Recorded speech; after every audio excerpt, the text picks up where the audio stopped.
Hello, everybody. Welcome back to your favorite Clash Royale competition that ever happens on a Wednesday. That's right. Royale Masters King of the Hill is back. I'm Rich Slayton. That's Andrew Guy to get the right direction. There we go. Yeah, that is Andrew Guy right over on that side, and we are ready, Andrew, for what has been consistently a fun, exciting, and very different type of Clash Royale competition. Yeah, I mean, you and I, we've always loved what Royale Masters is doing to, you know, whether it's their duel format or their summer Clash competition. I mean, heist mode, are you kidding me? That was absolutely nuts. And then here we are in King of the Hill. It's super, super fun. It's not traditional King of the Hill like what we had back in CRL or what you guys have seen in the other competitions out there in the world going on, honestly, right now. But it is super fun. So the way that this format works is there's a two-day event, right? There's the qualifier that went on yesterday, and then of course there's the event that goes on here today with our 8 players that made it all the way through. The way that works is there's an in-game tournament, and you got to get in that top 8. And then after that tournament is over, we get a little bracket going to get you seated to see if you're in first place or if you're in 8th place. Big shocker yesterday, Muhammad Light went 27-0. He will be our #1 seed. Here today, 24 matches, $100 per match. Each player gets 3 matches. Depending on where you are in the lineup and how you play, you might get 1 more match, but 24 total, $100 per match to become King of the Hill. When you win, you stay. When you lose, you fall down to the end of the line. As you guys can see right there, $3,000 up for grabs, plus $75 for qualifying. And yeah, Rich, you're totally right. This is my absolute favorite event on a Wednesday. When else do you get to watch this level of Clash on a Wednesday? Because our prize pool and our players are absolutely stacked, man. Yeah, this is one of the craziest lineups we've ever had for our King of the Hill event, and we'll give you that full lineup here in just a moment. And oh yeah, look at that. So you have defending world champion and #1 seed for this year, Muhammad Light. You have former world champion and making a push maybe to make it in that final month in Igor. You have the drill master, Assaf. You have world finalists like Aslan. Trainer Adnan's in here. The crazy decks of EGW, Tico, and then one of the most popular content creators in all of Mexico in Rockstar. What a crazy lineup we have today. Yeah, I mean, when you just looking at the front end of that, there's so much to be said because I am just so curious about like where Assaf has been in 2023. I've seen some of his latter games, especially when we're talking like end of season when you're watching the best players. You see him, he's still always there, but he's been really quiet this year. We still have 1 more month of finals for CRO. We still have 1 more golden ticket to give away. So maybe, just maybe, all these guys that haven't made it yet, like the Igors and the Assafs and maybe the Aslans of the world, are kind of making a final push. And clearly, when you look at that lineup, you know, Rich, this is a great place to do it. And I just realized that maybe, I have to confirm whether that's the Rockstar or just a Rockstar. Either way, he's going to rock out today against this really, really crazy lineup. And Andrew, I'm trying to remember, I'm pretty sure that Muhammad Light holds our record for the most wins in one of these events. I think it was maybe 12? I think it was, yeah, like 12 or 13. I think he did 10 or 11 in a row. And then again, that becomes tough, right? You can't come out 4 times if you win 10 or 11 in a row, or 3 times because you got to go to the back of the line after you've won all that. So Muhammad Light, again, no surprise in 2023, has another record, but there's a lot of other players that did really well in this competition, including Adnan. Trainer Adnan really excels in this competition. But here we go, Rich, you called it, man. 2 world champions starting off our Royale Masters King of the Hill. That's our lineup on the right hand side. When you lose, you go to the end of the line, and again, $100 for every time you pick up a dub. I mean, the only thing to dislike about this is that you only get a best of 1 between Igor and Muhammad Light. And we'll probably see them play again. That's my feeling, but also that's the challenge of this competition, right? Is that every time you step up, it's just go ahead, play 3 to 5 minutes of Clash Royale, and do your absolute best. And you can see there, stacked group of winners. Adriel, Lucas, Muhammad Light, Dominic, and Faust, all world champion caliber players here. And yeah, as you just called it out, man, best of 1 matches. And right now, Igor getting a little bit overwhelmed. Gang's going to come out. I'm not mad about seeing Igor play Mortar to start the day. And Mo's been loving this bridge spam deck. I tried it out. I'm terrible with it, but obviously Muhammad Light, not. Yeah, I mean, I think Muhammad Light could get a deck of all spells and maybe just a balloon. Not even a balloon like in the game, but I mean an actual physical balloon filled with helium, and he would still probably beat you with it. This deck has been interesting, Andrew. There's two variations, and we haven't seen whether he's running the Arrows or Rage variation. Those are the two ones that are very popular. Yeah. And if you guys pay attention to the Clash Royale esports social media pages, this deck just recently was absolutely massive in our last monthly finals, or our last monthly competition. Two variations went for 157 victories and a 62% win rate. So this deck is certainly rising up the ranks. Yeah, I mean, it's just that little buff to the Battle Ram, I think, made it a lot more intimidating than people realized, or a lot more annoying, right? I mean, it just gives you, like, 1 elixir less time to respond, so if you find yourself overreaching to get on top of, say, a Magic Archer that's placed right there, or, you know, that elite Barbarians coming down the lane, or Evolved Barbarians, I should say, excuse me, it just becomes a lot more difficult to deal with. It certainly has the ability to overwhelm and also the ability to recover nicely, right? We'll see how much Mohamed Light leans on the Field Spirit on the defensive side of the board versus the offensive side of the board. And Fireball certainly helpful for Igor in this one, but it does feel like he is fighting an uphill battle against this Bridge Spam deck. Yeah, I mean, the thing with the Magic Archer, the Arrows, the Royal Ghost, the Heal Spirit, you have a great way to clean up a lot of those bait cards from the Skeleton King, so you don't have to really worry about his ability. It's really about everything else, right? The Skeleton Dragons are, like, kind of a nuisance now. I actually kind of love how much they have become just like a card that you have to pay a little bit more attention to with that small change. It wasn't really even a buff. I mean, it feels like it was a buff, more of a rework. Certainly a very important one, and maybe a lot of why we're seeing what we're seeing today. 1 minute 52 seconds left, Miner to the back, and Igor's in a tough spot here, Andrew. You're obviously the mortar player out of the two of us, but not only is he way behind on damage, but not playing a deck that's known for big burst moments.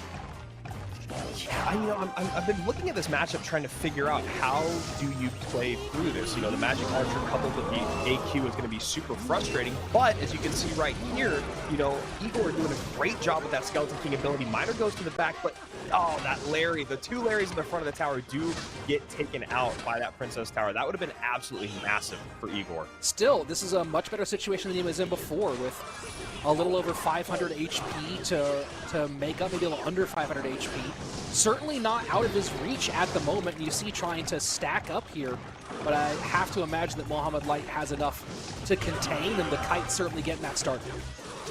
Yeah, really, really nice kite there. Igor going to go send in another Miner here, and that Barbarian doesn't get on the tower, but really, Igor doing a good job of coming back in this. And Rich, this is one of the things that, like, when you play a deck like this with Mortar, it's really tough to figure out where you use your Mortar, or do you even play your Mortar? And honestly, defensively is usually the best way to go. I think when I struggle the most with decks like this, I find myself trying to make up lost ground with my Mortar instead of using it defensively and then creating offense elsewhere. And that's really what Igor has done a really great job of, although that is a devastating connection on the right-hand side. Yeah, this game looked like it was potentially going Igor's direction until then, and now you see the Fireball coming out high. Igor's trying to play the bridge battle fight here. 639 to 99 HP. I don't believe that Igor has any way to create the necessary damage in time. Miner gets picked up. Fireball not making enough room. GG, well played. Igor made it exciting, but Mohamed Light continues his undefeated run so far in this month's King of the Hill. Yeah, 28-0 now after going undefeated in the tournament, undefeated in the bracket, starts the day off well. And, you know, that was a really interesting game between him and Igor, because it honestly felt like had Igor figured out what was going on in that matchup a little earlier, or maybe played just a little bit more cautious in single elixir, he might have been able to steal that game, because it was really that one massive connection early on from Mo, and that makes it really easy for Mo too, right? When you're in a bridge spam, or when you're playing that bridge spam deck and you're trying to make up lost ground, it becomes really difficult to do that, because it's almost like all your pushes are very obviously orchestrated. I mean, even if you're playing Mohamed Light. Whereas when you're trying to come back with that Mortar deck, if you just played a little bit more passive early on, the Miner Fireballs were really starting to stack up. Those defensive Mortars were doing really well. Just felt like it got away from him too early. Well, Mo applied two keys to successful bridge spam play really, really well here. One of those is knowing when to overwhelm, right? It's not called bridge spam because you just throw every single card at the bridge. It's called bridge spam because when it is the right time, you need to spam the bridge and overwhelm for that big downhill push. He did that very well. Other thing he did very well was using the battle ram on the defensive side of the board. Defensive battle rams are so key to any battle ram deck, and he used that perfectly, especially in some of those tight moments in the latter half of the game. Yeah, I mean, he just put up a video moded on his YouTube channel maybe 5 days ago or something like that about this deck specifically, or this style of bridge spam deck. And yeah, dude, you really hit the nail on the head when you talk about how difficult it is to know when to actually bridge spam. I was saying earlier how bad I am with this deck, because it's like I watch him play it and I'm like, oh wow, that deck looks dominant. And then I go and play it and I'm just not orchestrating my pushes correctly. I'm not abusing what's out of cycle for them. And the other thing that we haven't talked about is like the heal spirit play. Yes, it's a 1 elixir card, but when you know how to play those heal spirits so that your opponent's cheap spell isn't going to take it off the board when you send your big bridge spam push, when you kind of delay it a second, you have that perfect timing, like that is something that I feel like is under celebrated in Clash Royale, because it is really hard to time a great heal spirit, and when you do, they are devastating. Absolutely devastated. And you know, you see the difference between people who often just always try to get that heal spirit involved on the offensive side of the board and get the extra damage, versus those who use it to juice extra value out of a card defensively, especially in a deck like bridge spam, where then you can go and try to win a bridge fight and get that big avalanche going across the bridge and all the way down towards the opposite direction. And you know, speaking of avalanches, it's an avalanche of wins for Mohamed Light, who currently in Clash Royale League holds the longest record streak in games won, consecutive matches won, in 17. But our most recent golden ticket winner, Samuel Basoto, has the longest active win streak at 15. And I'm very curious to see, as we go into our final month here fairly soon, if Mo will keep that record, much like he's setting records here, or if Sam will be able to take it away from him with 3 matches won in a row.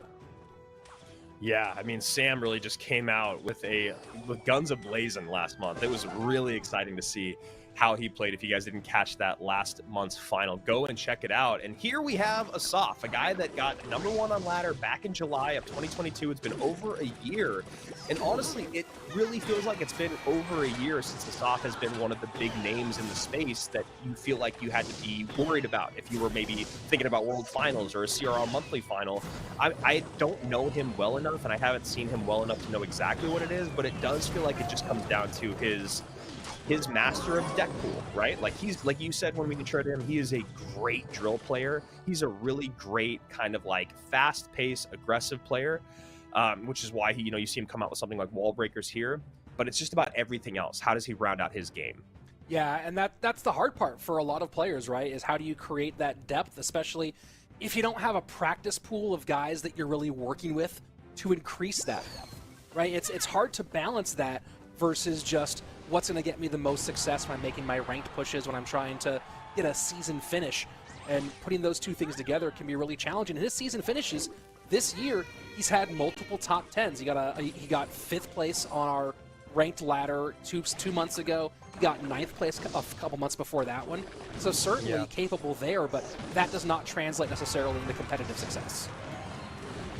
And I always do feel a little skeptical about running Wall Breakers against Mo, just because he's so good at playing with them, and he's so good at understanding cycle and elixir that it feels like it's always really difficult to get a good play, at least good Wall Breaker connections off, especially when you don't have something like a Magic Archer to add that extra layer. So we'll see how much minor chip and how much Wall Breaker damage does come through. Who knows, those evolved barbs could be a big part of this matchup. And Rich, we haven't seen a knight yet today. Little surprising there.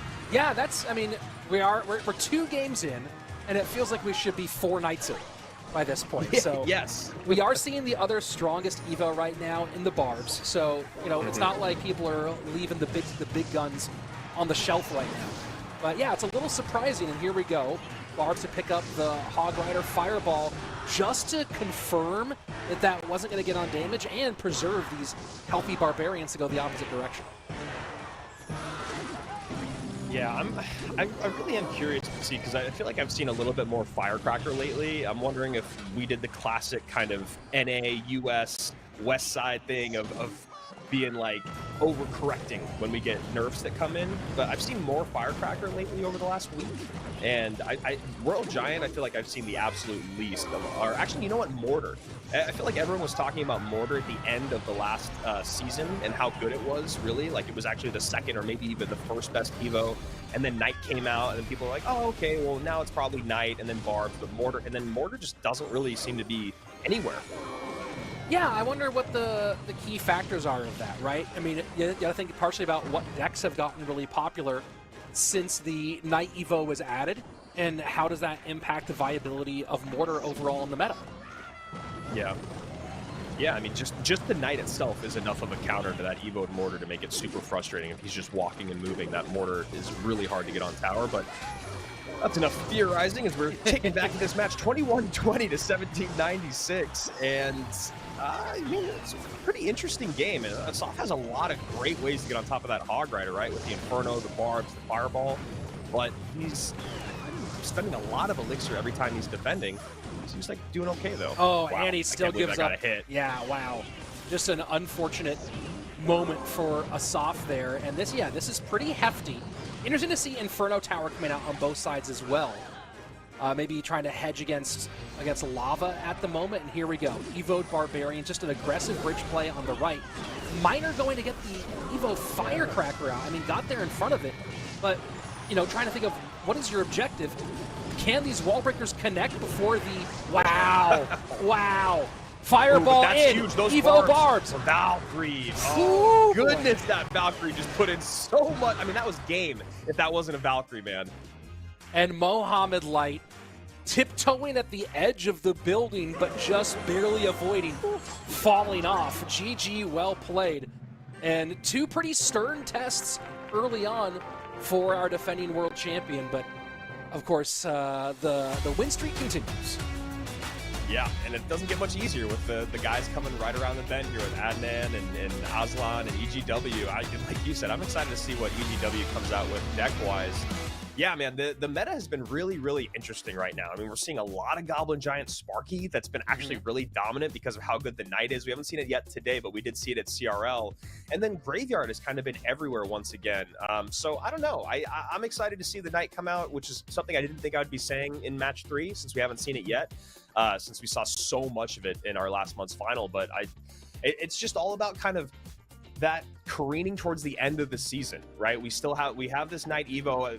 People are talking about that Royal Recruits Evo. We only have one more month to get that golden ticket, and the meta is still shifting so much. I don't know. It feels like usually every other year it's been like locked down by this point. I'm not sure if you agree with that or not, but I have no idea what the most dominant decks are going to be in just a couple weeks from now. Well, I mean, a couple weeks from now, obviously with recruits, that'll be certainly different. And then keep in mind that we're still only in the end of August. We have September, we have October, and we have November.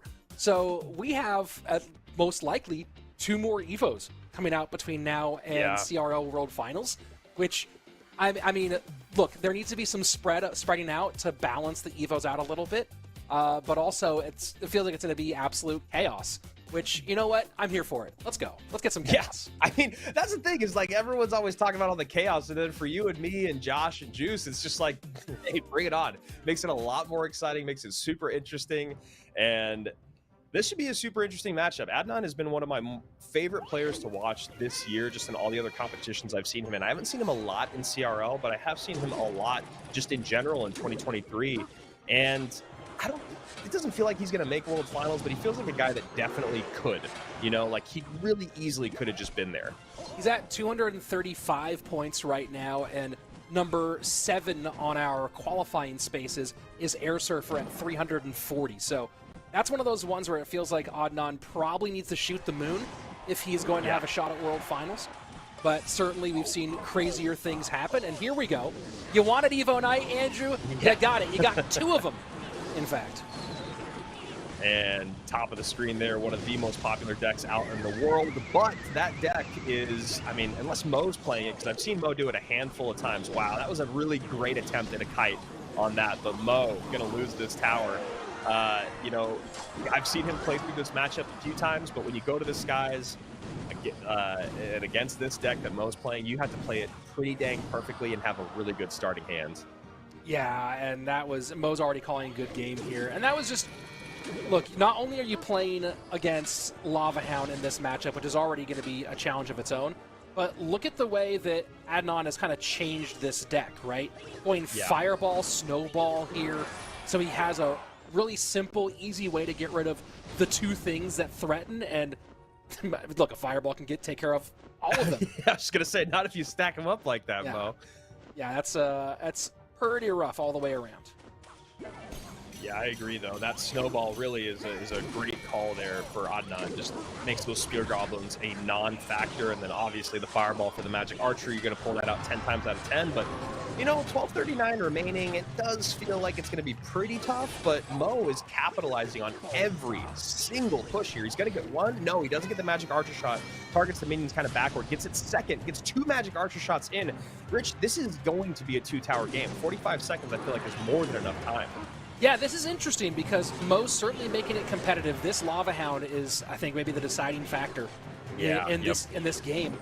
And the hard part for Mo now is, again, because he's not playing a deck that chunks, he's playing a deck that chips. He has to spend so much to catch up. He might get this tower down, but how far down will he be once it actually happens is I think, the bigger question.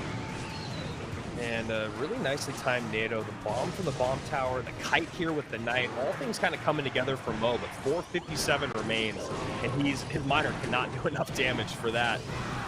Yeah, and you see those wall breakers are trying. Magic Archer's gonna get it. Oh, can Magic Archer do it? There. Oh, it does. Oh, we got ourselves a game, buddy.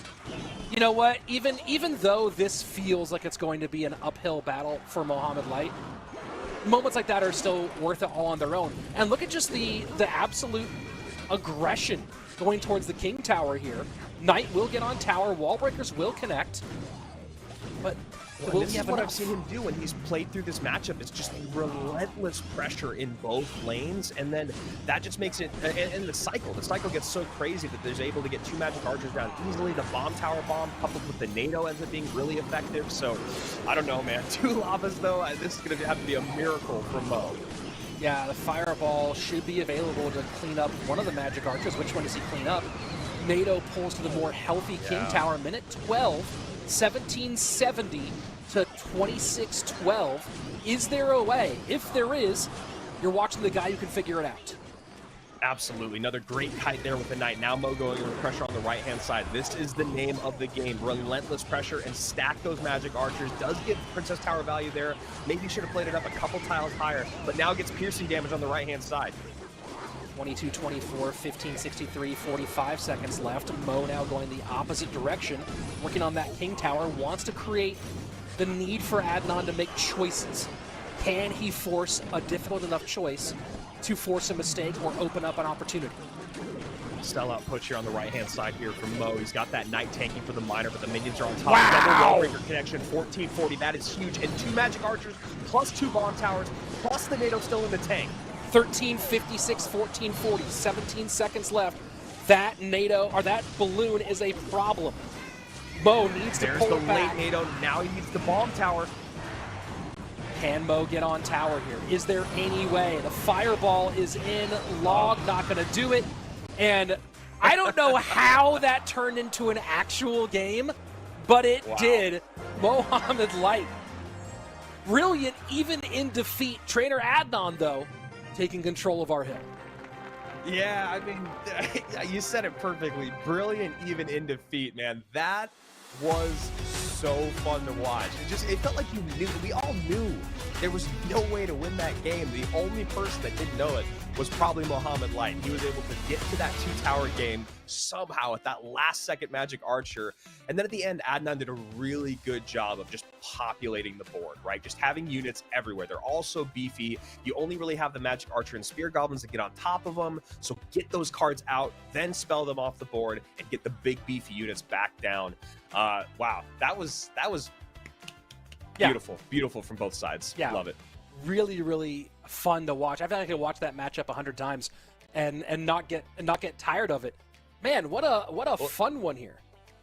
I was gonna say you get to at least watch it one more time. We got a replay here. Producer's pulling something for us. Let's see what we got here. This looks like this is our final moments, Rich. This was a beautiful defense and an incredible tower steal. Yeah, this was pretty long.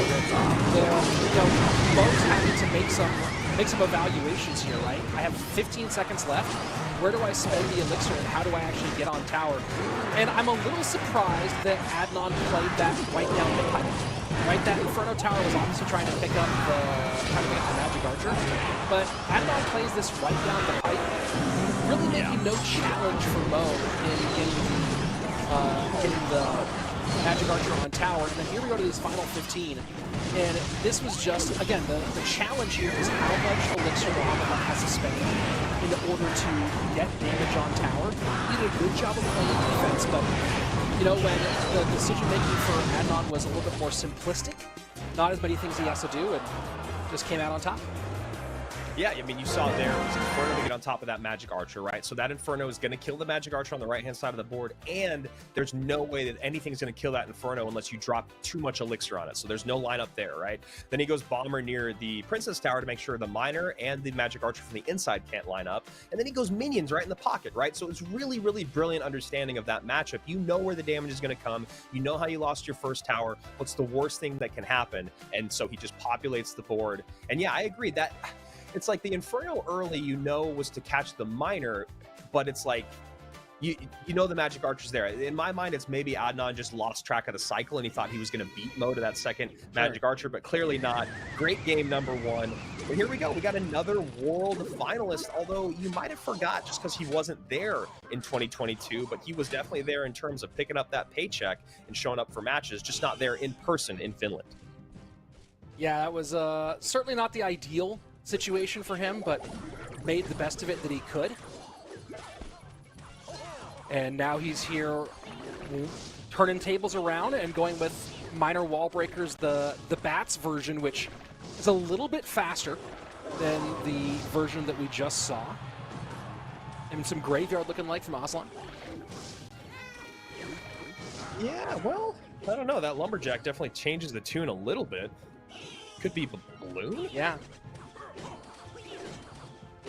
Very possible. And Adnan, I think, happy either way in the sense of having bats, spears. Yeah, looking more like it. The Skelly Drags are an interesting touch. Yeah. Usually going to be Inferno or Baby. Oh, it's going to be Golem. It's Golem. Well, and that's a good King Tower activation there.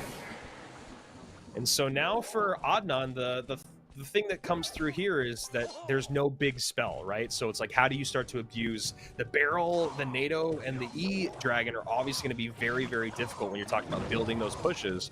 But then picking up the Miners, you know, he's got the Lumberjack and the Knight, the NATO, the King Tower. So this is going to be an interesting matchup, especially when we get into double elixir. See how much Adnan can create here in single.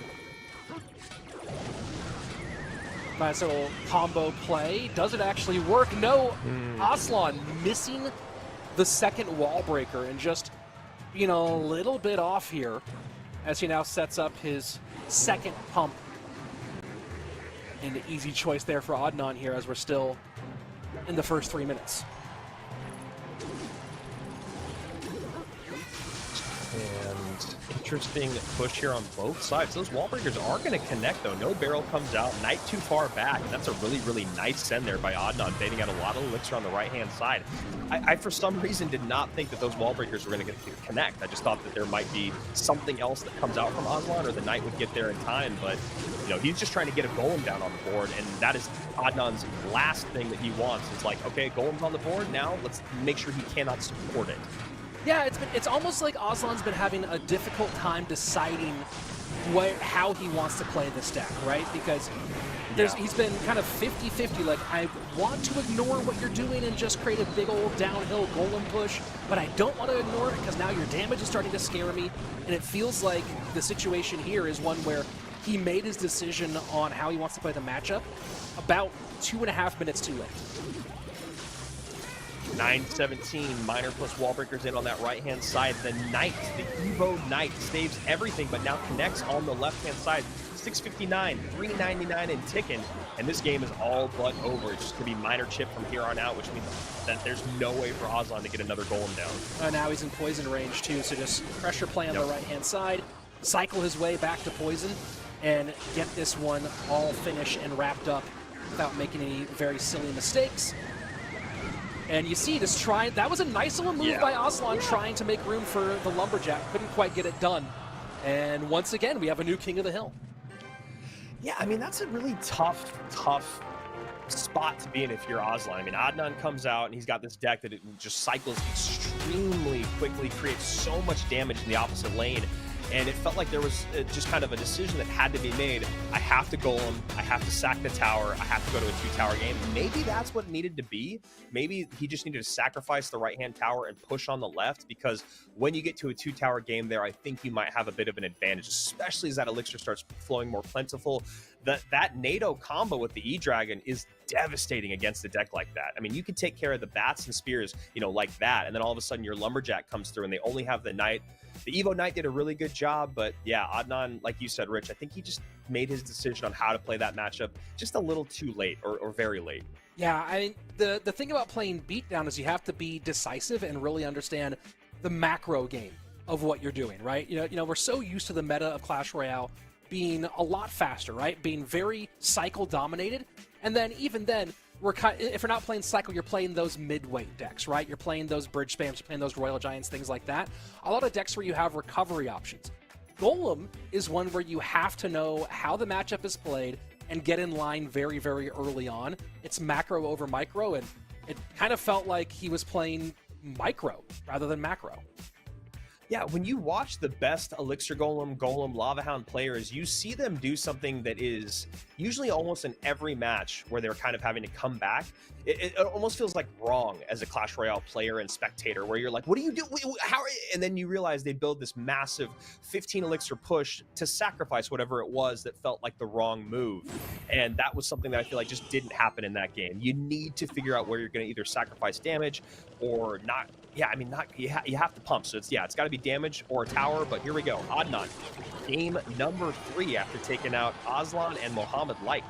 Well, and take nothing away from Adnan, too. He knew that the key to that matchup was getting damage in early and not letting it be a close game, and he did exactly that. So very, very smart stuff, and now he has to come up with some smart stuff against EGW, who is known for playing crazy decks. So far, it doesn't look super wild, but EGW's trademark is certainly doing stuff that no one in their right mind should do. And we love those types of players. We always love having those mad scientists, the sweeps of the world, the EGWs. Give us more of that. Ooh, and that is a tough pull on that Inferno. Now just having to go for a straight-up tower trade. And yeah, Rich, definitely not disappointing with a Skeleton King, Mega Knight, Barbs deck. Yeah, this is certainly not what I had on my bingo card for the night. And they will get the tower trade, but on top of that, I think EGW will come out maybe slightly the better, especially if he can get back to something to handle these evolved barbarians. Yeah, I don't think he's back around to bats, but obviously that is the best pull here. Skeleton King gonna maybe try to stack some souls. And dude, we've seen a lot of Skeleton Dragons today, and I'm okay with it. Oh, that's I don't know. Yeah, yeah. Is there we a both zap? Felt it instantly. No zap, no problem though. This right-hand tower down to under 500 HP, and Adnan takes a massive lead as we go into double elixir. I just don't. I see the deck that's on the bottom of the screen, and I'm very curious what the last card is. But I just, you wonder what happened in the lab that made him draw this up. I'm not entirely sure. I don't really know how EGW's brain works. I think that what he might do is use a card randomizer and then switch out maybe 1 or 2 every time. Yeah. So MK working in that tombstone though, plus those 2 flying units are going to really do a great job. And Adnan just calling good game because he's got this bloom in the pocket. He's going to be able to zap those bats away. And what else is there? I missed that last. I need this match to end so I can see what the last card is. Because yeah, I don't know. I feel like I've never played this game when I see this deck. I'm trying to figure out why he came out with it. Well, we'll go ahead and we'll be able to pull the API here in a minute and get some sort of clue as to what's going on in the wild brain of EGW. as is usually the case. Something out there. It looks like it's Minor. I think Minor is his last card based off of his battle history, at least, with running this deck. And yeah, I mean, if it is Minor, I guess it makes sense why he wasn't really able to do much with it. Sure. But yeah, interesting deck. Barbarians, MK, Skeleton King, Inferno, Minor, Goblin Gang, Bats, Zap. And runs into a tough out there with Adnan, who, again, this is what I've been saying about Adnan, is we keep seeing him play at such an exceptional high level. But you know, Rich, you talked about his points this year in CRL and having to shoot the moon in our final monthly final for that golden ticket. It feels like that's the only way. I don't know what it is. I love watching him play, though, and anytime I see him beat anyone, including Mohamed Light, I'm not ever surprised by it. I'm always just like, yeah, that's Adnan doing what he does. Sure. I mean, look, he's certainly a talented player, maybe overshadowed by the massive talent that comes out of Germany. I mean, it's very likely that we'll have maybe three German representatives at World Finals this year. So certainly coming out of a country that has a long and deep history of being great at Clash Royale. But it's one of those ones where a lot of our conversation in competitive CR kind of focuses on that top 30. And Adnan is top 100 maybe? Top 200 for sure. Top 30 is a different conversation. And that's, you know, we've talked about this before, Andrew, how there's levels of this game, right? How you can really separate those guys who are capable of that top 10 range from that top 30 range, from that top 100 range. And it's, and Adnan's one of those guys who, I don't know what the key is that switches him over to the next tier, but if he can unlock that key, we've seen it happen before, great things can happen. Yeah, I mean, the more and more that we watch the best players do it, I think it really comes down to knowing what deck to pull when you need to pull it, and then being a master, like a true master at that deck. And that obviously, it's like 10,000 hours per deck. You know, it's like you look at Mo play these decks, you look at Sam play these decks, and you're like, you know, I'm notorious for doing this, but I'll see someone play it for like a couple months. I'm like, that guy's the best Hog player I've seen ever. But, you know, after all this time, you watch like someone like Mugi. I 100% believe Mugi is the best Royal Giant player I've ever seen. And I know there's people that, you know, feel strongly about that, but when you watch what he does at the highest levels, knowing those matchups, it feels like that really is what always separates the true 1% from the other, even just 9% in that top 10, is just knowing every matchup and knowing how to play through it with that deck. And Adnan maybe just doesn't have that against the highest players in the world at a consistent level. I was just gonna say, please tell me there's no Firkin fans in the chat right now. I know. You always say that, and I know, but hey, when Firkin comes out and wins a world championship, I will stop what I'm saying. I support you. I'm on team Kick the Hornet's Nest. You know me. Yeah, and you know me, I've been doing it for a very long time. So Adnan changing things up again, going Minor with Flying Machine here, and Tico coming out with minions. Still love the minions. I love that minions are a card that got buffed and that they just left them alone, and that they're very, very strong. Lava might be one of the biggest winners of the Evo universe, right? With the Lava shockingly, Barbs. right? Well, I mean, look, there's the Barbs certainly were very unpopular due to Fireball being more popular in the meta, and then Barbs suddenly becoming an absolute monster. You certainly can understand why. Yeah, I love it. I'm here for it. I felt like we did spend a lot of time just away from the skies in general in Clash Royale, right? Like at the highest competitive level, it did feel like we just kind of left, you know, there was random Lava Loon decks, but it was never like the dominant force. Whereas now you see Lava and Barbs come out and you're like, okay, good. Yeah, this makes sense. They need to have this probably at least one time today, or, you know, at least in one of their sets. Certainly creates some challenging options. And it's, you know, obviously there's some matchup challenges that it presents, right? And that's part of why we're seeing it back. But also a lot of players who were very comfortable Lava players who maybe were out of their comfort zone for a long time with it being out of favor and not as solid in the game of the last few months. And they probably had to be jumping for joy with the addition of an evolution for the ground card that has really made this deck what it is. And a really, really nice just defense here from Adnan, kind of recognizing all things that could come his way. He had those Barbs ready to catch the Knight. He still takes the balloon shot there. a bit surprising, but Tico also did a good job of what we were talking about with that Aslan matchup, Rich, was just like, hey, it's not working. I need to sacrifice damage on the right-hand side to set up a lava push. Didn't really get a lot out of it, but he may have just reset the momentum and reset the elixir situation. Well, sometimes that's really the only option you have, right? Is try to play to get the board wiped clean and play a game from, hey, we're starting with me 500 HP behind. Let me get back in it. And right now, after that death bomb, Tico certainly back in the mix. Yeah, that was a really, really nicely timed zap. And kind of, you know, watching this matchup, it does feel like almost exactly what we were just talking about of Tico maybe more comfortable with decks like this than Adnan, being able to recognize the situation, change lanes, change the pace. Now, obviously, he's still behind by a couple hundred HP, but definitely doing better than he was early on. Tico very close to Adnan in our CRL rankings. A lot of our players here, Tico, EGW, Adnan, all kind of in that high 20s or in that 30s range, with Tico coming in ranked 30th overall on our leaderboard. So definitely a bunch of guys who are in striking distance would probably need if not a golden ticket, at least a second place finish to end up making Worlds. So, oh boy, that's not going to get you any sort of finish. No, I mean, you saw it too. Tico was holding his elixir, didn't want to spend it. He leaked a couple, and then he sends the fireball a second late. I was actually going to admire the placement from Adnan, going, you know, I really like that Flying Machine Inferno placement. They're just far enough away to where you can't fireball. You're going to have to wait for him to get closer, and then Tico just straight misses it. Here we go, triple elixir, and Adnan certainly enjoying the win here. GG, yeah. Well played. And he will get one step closer to doing what few players have had, which is going all the way around the horn. Yeah, and really just great recognition of the matchup there, being able to keep Tico at bay every single time.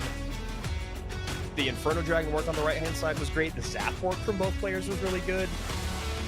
Love to see it. I mean, Adnan, he's doing what we want him to do. He's playing different decks. He's playing them very, very strongly. He's playing against, you know, great players that are, I mean, I feel like Tico, it felt like he really did have Lava well versed, but then things just kind of got away from him in that matchup. Yeah, and that's kind of how Clash Royale is, right? Your foot slips one time, and next thing you know, you're getting a Lava Hound punching you right in the side of your face. And speaking of that, Adnan certainly good with Lava.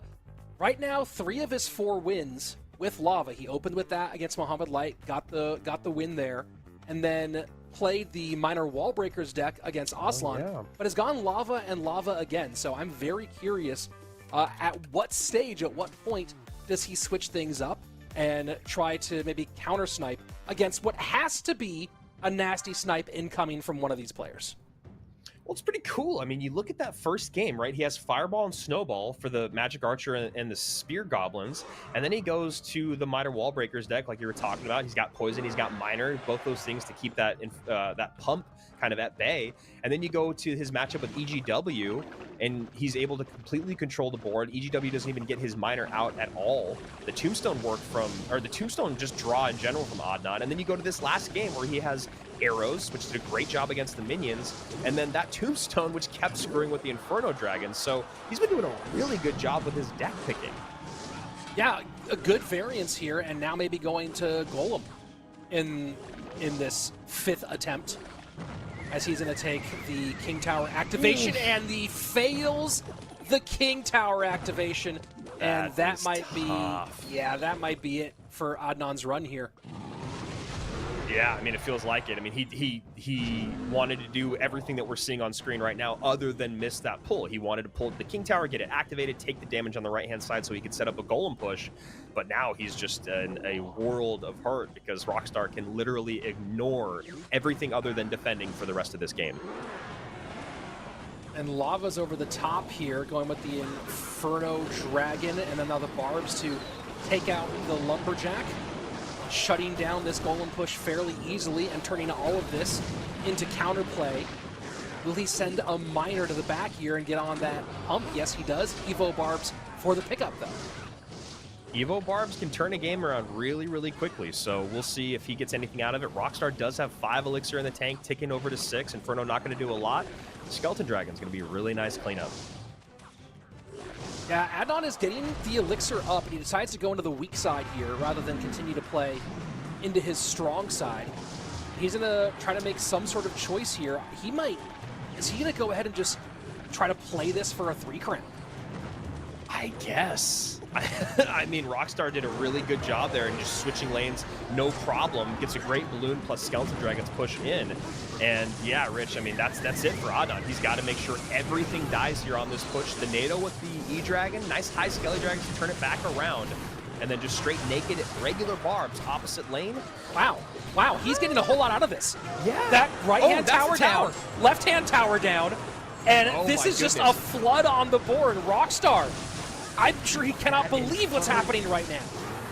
Then he's got to NATO everything to the King Tower here. Is that Inferno? That Electro Dragon is a nuisance, Rich. What in the world did we just watch? I love it. I love it. I hate Golem, but I love what I just saw. Oh man, the decision-making, the min-maxing, the sacrificing the towers, and then like, we both felt it happen, right? When he pushes that Golem down and he just doesn't defend the left-hand side, we're like, oh, he's just gonna 3 crown. That's the only way to do it. That E-Dragon, Lumberjack, Golem Burst, NATO combo is one of the most frustrating things in the game. People don't realize the Golem Burst plus the Lumberjack Rage Drop with a NATO and an E-Dragon is going to take almost anything off the board that's all swarmed together. And trust me, I know, because I played bait a lot, or like, you know, Mortar Minor bait. One good NATO with an E-Dragon, man, that was, I'm happy. Yeah, that might be my favorite YOLO in a long, long time. And look, Golem historically has matchup against Lava Hound, and the failed NATO early was just absolutely brutal. But we talked about this earlier, Andrew. We talked about playing some of these big beatdown decks and playing Golem earlier, playing that with making making the macro decisions. And what we saw with a failed attempt on that earlier today, we saw in a perfect execution here by Adnan, who just knew, hey, I'm not going to be able to keep 1 tower up. I'm not going to be able to keep 2 towers up, but you cannot keep all 3. Boom, E-Drag, boom, Skelly Drag, all that splash damage. Inferno goes right to the Skeleton Dragon. Then the NATO comes in, then the second set of Skelly Drags come in. But look at that E-Dragon, just putting in work, keeping them back so the Lumberjack can get on tower. So much had to be spent there. Then you go Lumberjack plus regular Barb's left-hand lane, and then that next E-Dragon. That's it. There's no way to get through this. You got 2 Golemites that are still alive. A Lumberjack is about to drop another Rage. So you have to focus on the units in the center of the map, not the units on your King Tower. Well, a NATO going to make everything pull together, and that is GG. Well played. A frustrating drop of the bag there for Rockstar. An absolutely frustrating one, who had $100 in his hands and then just threw it on the ground, lit it on fire, and walked away. And speaking of opportunity, I see in our YouTube chat, Solo Cian saying, put me in, I'll go undefeated. I don't know if we can run the how you do this, Andrew, but this is a competition where literally anybody who's watching can participate every single time it happens. Yeah, I mean, we've been saying this for years now with Royale Masters, the era of everyone, whether it's here, other tournaments, whether it's CRL, you can basically compete in any competition in the world because there's always an open qualifier, especially here. So go join Royale Masters Discord, go follow them on Twitter. They post every single time there's a qualifier, every single time there's an event, and there's a lot more events coming down the pipe this year. So just because you haven't been able to join in on the last handful of events, whether it was Summer Clash or obviously King of the Hill, you still have a lot more opportunities. So go do it, man. Come join us next month. We'll cast your matches. You can go undefeated. You can be the new Mo. We're ready for it. People who can go undefeated. This is free money then.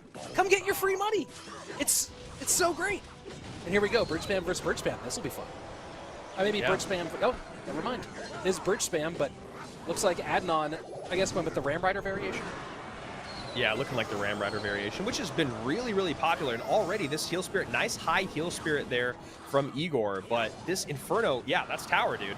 This has been a golden run by Adnan, who has been able to just look at the macro-micro situation early on and almost just end games. I mean, even in that last game, we weren't that deep into it when he was already basically 2 towers down, and he recognized, all right, this is a 3 crown. I have to 3 crown. That's the only way to win this. And Yep. here you see Igor is no slouch, and that's already a tower down. And Igor also going with a Ram Rider variant. And pretty close to a mirror match, assuming that Adnan is also running Rage here, which we have not seen a true mirror match today. And that Ram Rider, easy connection. Especially because that Knight is tanking the King Tower. Igor just trying to get anything, anywhere that he can. Barrel going to stop everything in its tracks. Yeah, this is already a difficult deck to play from behind in the first place, but especially in the mirror, when anytime you want to create a good push, well, hey, your opponent has every single beat for beat answer that's to play them on their side of the bridge. Yeah, exactly. Played on their side of the bridge. That's the key part of it. We just saw that with the Ram Rider interaction, the Lumberjack interaction. They both played the exact same cards. Adnan got a lot of damage out of it. As you can see, Igor untouched on that left-hand side still for Adnan's Princess Tower. Finally gets damage in with that Rage drop. Yeah, and he's trying to get the right thing done, but yeah, there's look not at much Igor. you can do. Classic Yeah. Igor, man. Yeah, He's over it. He's on to the next one. and I believe this run began with Mohammed Light, so at this point, Trainer Adnan is one win away from running the entire cycle. Yeah, I mean, he's just got to beat, I guess, Mo again. I mean, it feels like he's already beaten everyone once, right? I think Mo beat Assaf, so I think we're back around to Adnan needs to beat Assaf, and then he would have gone the whole way around. But the way he's playing, I mean, good luck Assaf. Yeah, absolutely. And for you guys, again, it's a perfect time to do it. We're about to take a break right now, so go join Discord for Royale Masters. Go follow them on Twitter. Figure out how you can do the next month of competition, the next event, because we have 16 more matches coming your way. Rich, can Adnan do it? Can he run the table and end things with taking out Assaf? And maybe, just maybe, he'll be our new best King of the Hill. Who knows? We'll find out after the break. See you in a minute.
Welcome back to Royale Masters King of the Hill. I'm Rich Slayton.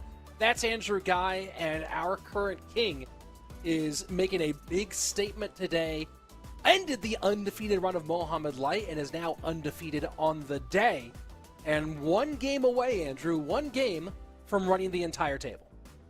He has been just a blast to watch. Trainer Adnan today has been exceptional. He's been playing a lot in the skies, which has been really cool. He's been doing a lot of great lava plays. You saw some good minor wall breaker stuff, which shows you he's playing the macro and the micro. And then we see that awesome Golem 3 crown, which was something I hated Golem for so many years. It's been so out of favor for so long.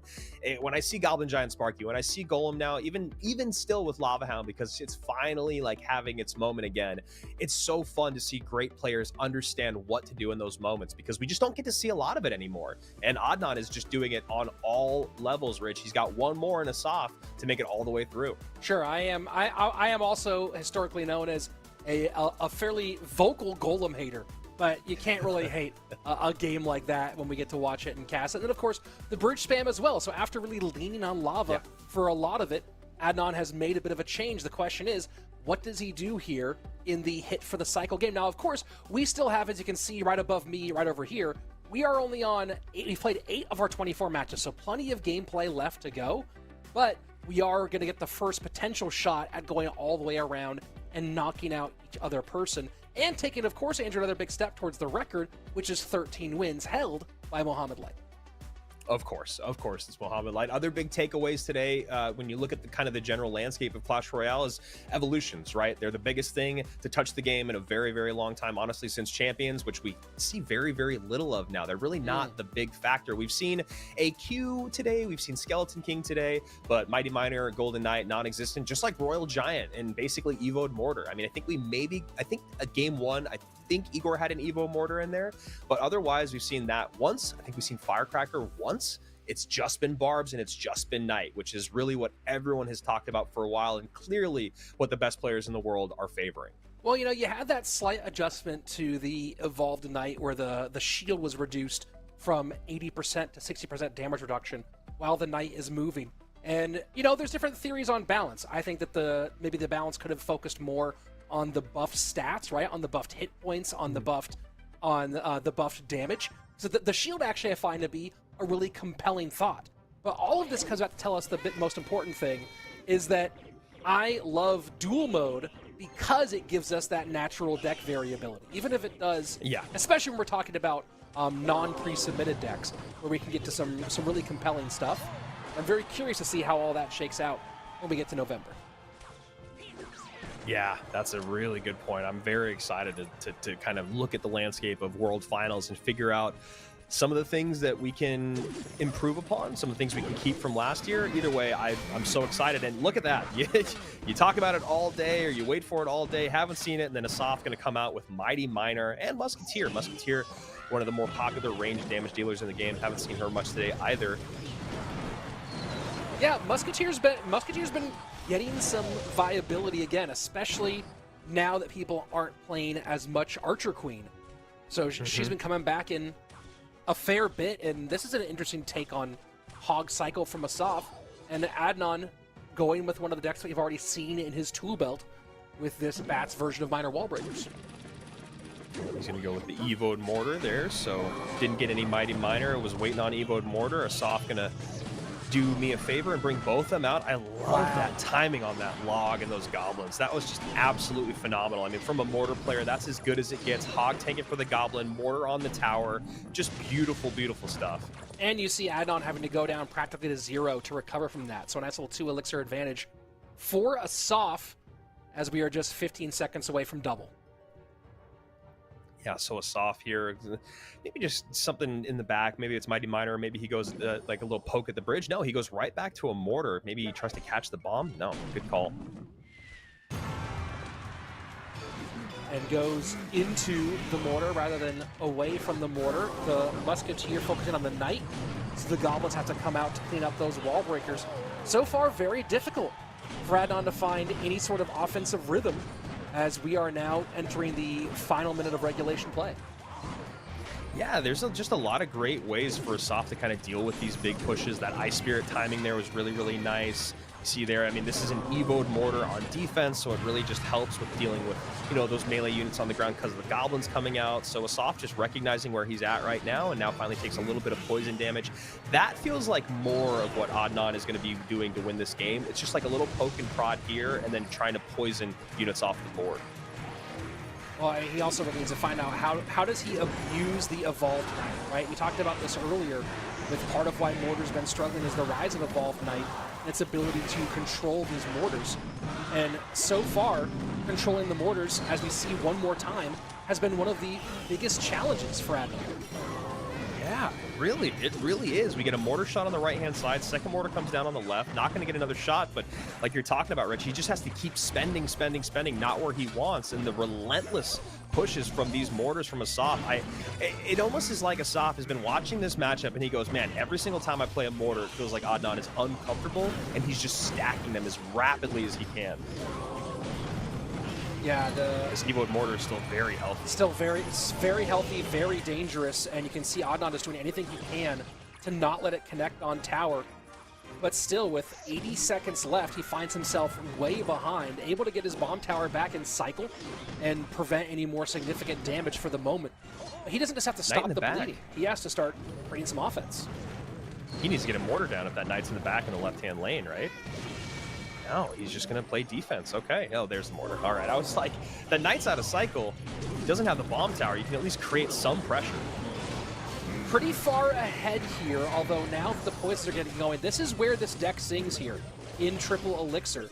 And that low mortar, not going to do much here for Assaf and help on defense, but let's see if Adnan can find a way to open up now that he's gotten a bit uncomfortable for his opponent. 1798, 1234. Adnan starting to stack some damage, and he's already shown us once today that he's never out of a game. He might just be behind by a bit. Hog will get a hit, though. That is a big Hog hit, and now the mortar pulls high, and that Evo mortar is going to go ahead and try to get on the left-hand tower. That might get a shot off here, and just barely the knight was placed too close. That was huge. If the Hog would have came in a half step earlier, that Goblin would have been a lot of trouble. But either way, Assaf ending the golden run here of Adnan. Maybe Caster cursed him by retweeting there during our break to see who could take him down. It ends up being Assaf who ends the run of Adnan, and it goes right from Rich, one of your favorite, right from the frying pan into the fire, because he's got Mo up next. Yeah, I mean, look, you come out and you win a game, and you're like, great, I just won $100. That feels really excellent. And then you look at the on deck circle, and you see the greatest to ever touch a phone. And you go, oh well, I guess I'm happy with $100. I know. I mean, it's just this crazy thing that Mo's talked about. We've talked about it on broadcast. I mean, how do you not get intimidated when you play him? I mean, I'm not even close to any of these guys, and when I see a battle banner of someone that's finished in the top like few hundred, I'm always like, oh man, I gotta step it up. I gotta buckle down, you know? This is the best, like you said, to ever play this game. Every single time it has to just be incredibly intimidating. And the other thing about it is he's just impossible to game plan against. It's so hard to know what he's going to play because he can play anything and everything that's popular in the meta. And you know his coach in Jebba's is always looking to give him that extra edge. I mean, that's another thing that I really love is the two of them always show up to give 110% every tournament, every competition. Well, if I could get 10% of Mo by helping him pick great decks, I would make sure that I never missed a match myself. That's for sure. So, look, we've seen Mo lose today, and I think if there's one thing to take away from the last couple of months is that we've finally seen some cracks in the armor after an unbelievably dominant first 6 months of competition.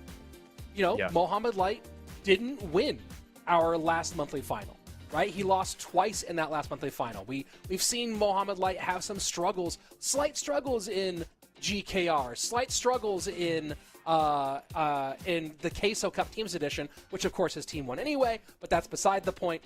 We've seen cracks in the armor as of late, and if there's any moment where you're not there playing and you think, hey, I can get one off of Mohamed Light, this really does feel like it's the stretch of time where you have that chance. Yeah, I mean, this is the way it's supposed to be at the highest level. I mean, you can't just win every single time. you got to get those other guys out there, the other best in the worlds, to give you a run for your money, so it at least stays challenging for Mohamed Light, who's already got 600K in the bank from winning these competitions. Now, you know, for him, I mean, obviously more money is nice. That's a big part of why he does stuff like this, but he loves further solidifying that he's the best in the world. So here we go. Mo, bottom of your screen. Looks like he's going back to bridge span with Heal Spirit. Assaf, top of your screen. So far, we see the Evo Knight. Could be just about anything. Yeah, I mean, Evo Knight fits into the entire meta right now. Going with the Mega Minion, and Mega Minion currently, probably doesn't affect Assaf at all, but Mega Minion is currently boosted in-game, so we have been seeing a bit more of it, and maybe that's just giving people ideas. But at the moment, all that Mega Minion is doing is giving a perfect lineup to a Magic Archer on the left-hand lane.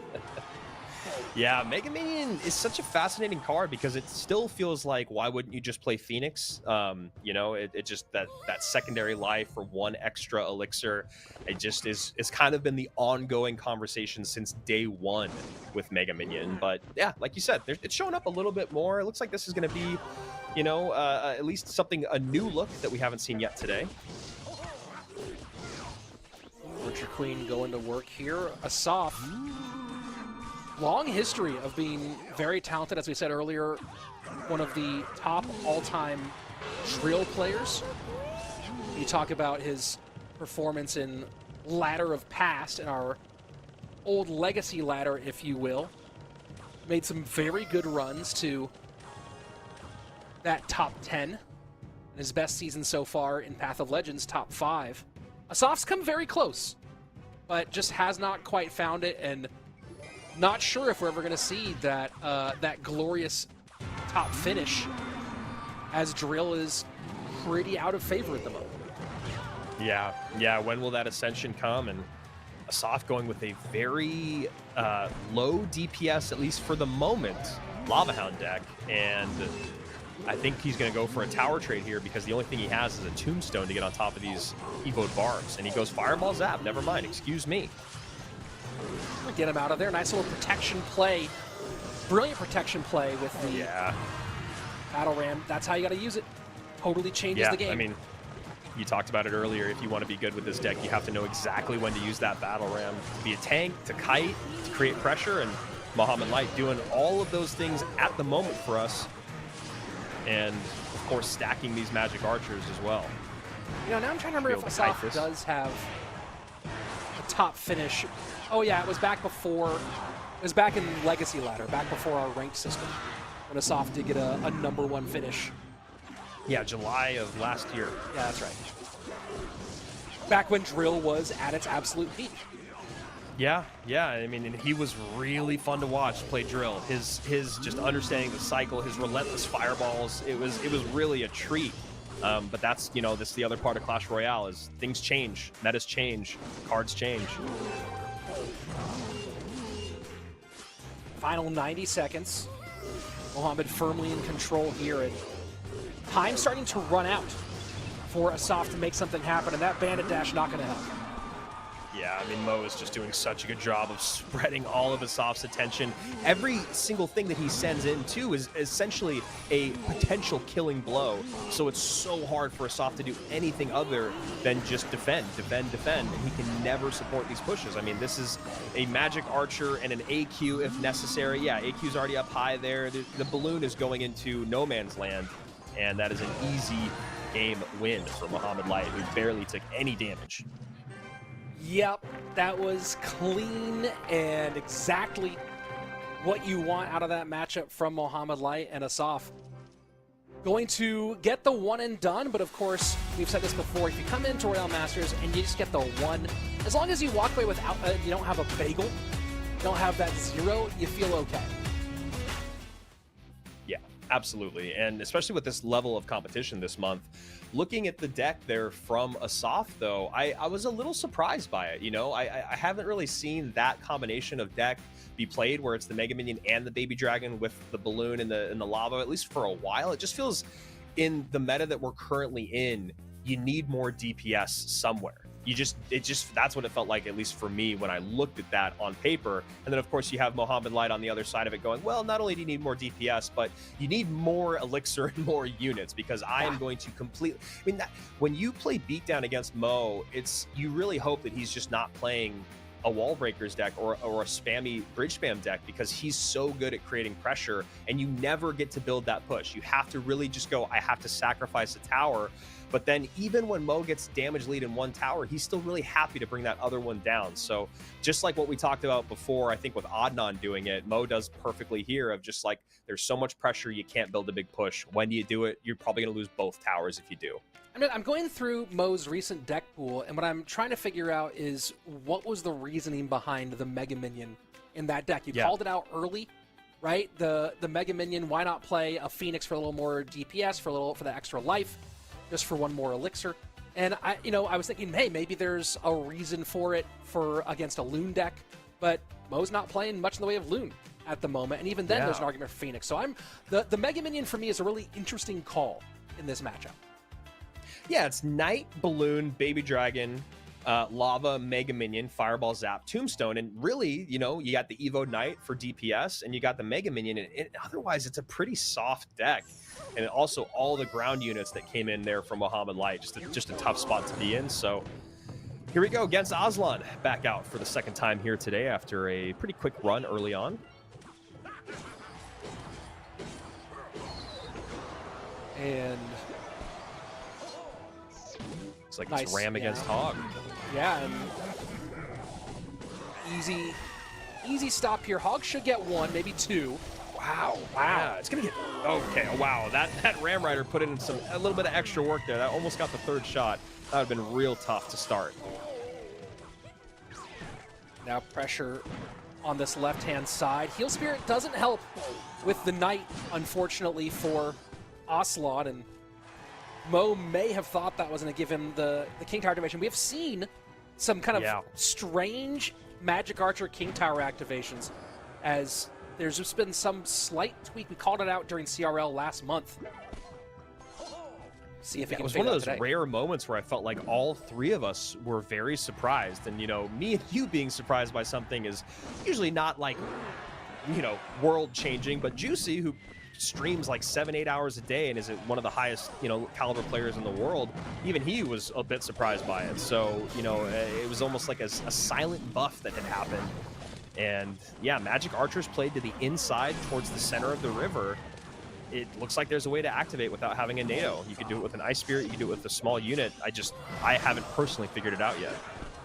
Well, you used to be able to do it by hiding the Magic Archer in a couple of steps, right? If you played, if you want to go with the often not use at all Ice Golem, you can play some troops far enough to the opposite lane to get the Magic Archer to take an extra step to the right, and then drop a unit in its path. You could make that King Tower activation beforehand, but now we're seeing it without having to get that pull to the inside, which is mind-blowing. Yeah.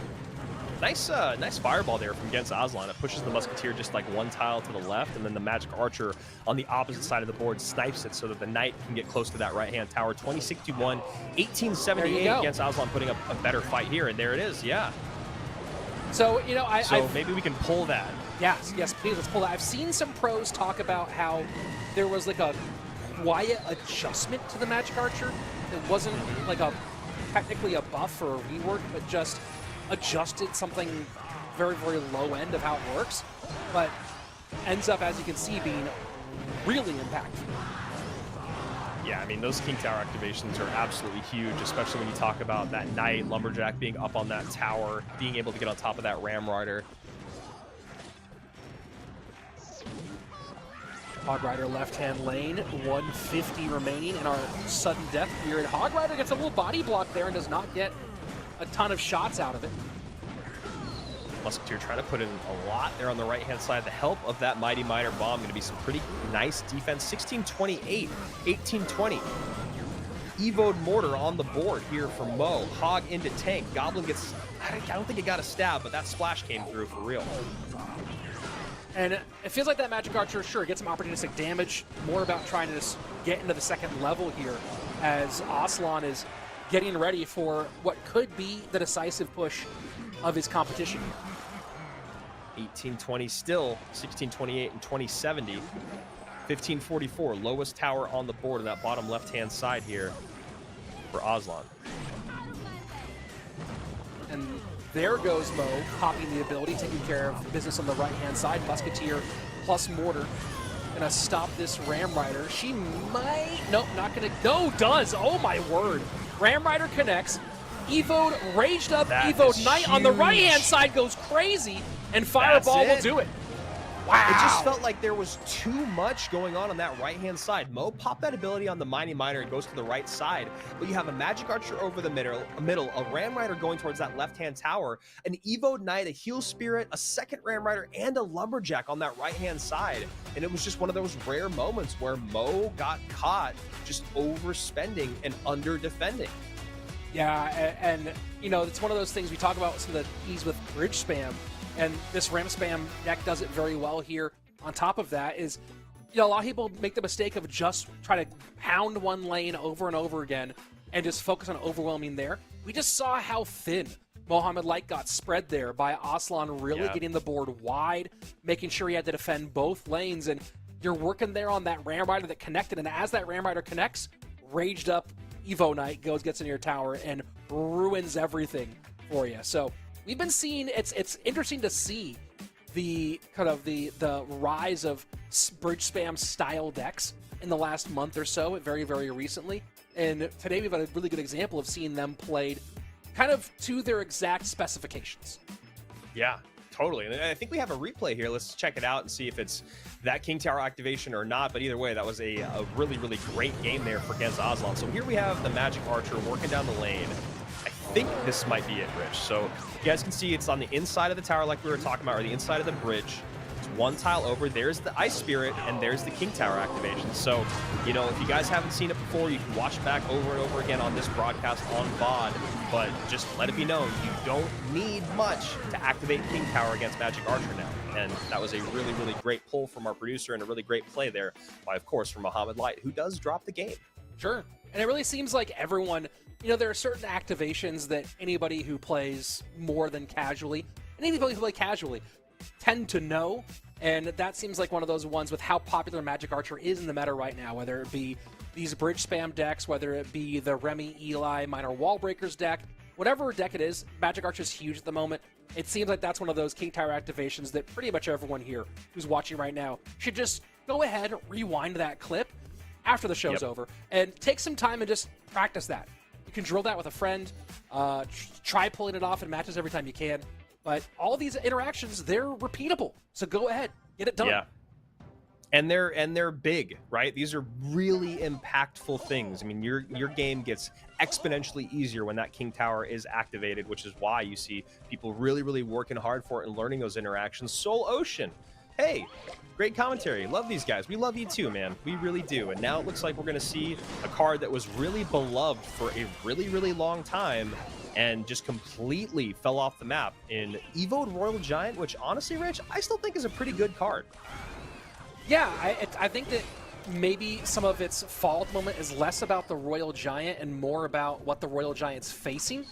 As you know, we often see when nerfs come in or buffs come in, maybe there's just a little bit better responses to the RG that are popular at the moment. There we go, Fireball for the pump on the left-hand lane. So we'll see if that is the direction Aslan is going. Rage Spell makes that seem less likely now. Well, the Rage Spell is pretty cool because it's enough damage to where those small units get taken off the board when the RG does pop, you know, when it actually does get that shot in. I think that the Rage doing damage is one of the more frustrating and one of the more brilliant changes that has ever happened in this game. It just makes so much sense, and I love that it's become a good enough small spell. It certainly is one of those things where on the occasion that we saw it, right, we saw a lot of the CRL East players start incorporating the Rage Spell, and it is Royal Giant. We saw a lot of the CRL East players incorporating the Rage Spell into 2v2 over the Lumberjack just because of its precision and that's lower cost, right? It's interesting. I'm very curious if we're going to have a 2v2, if we ever have a 2v2 competition come up at some point, if we see the Rage Spell on a much broader scale in 2v2 in the future. Yeah, I mean, the offensive capabilities in 2v2 with Rage, and then the fact that you actually have some defensive prowess with it now, man, yeah, would have been a lot of fun. Although it is cool that 2v2 is still existing out there a little bit in the world.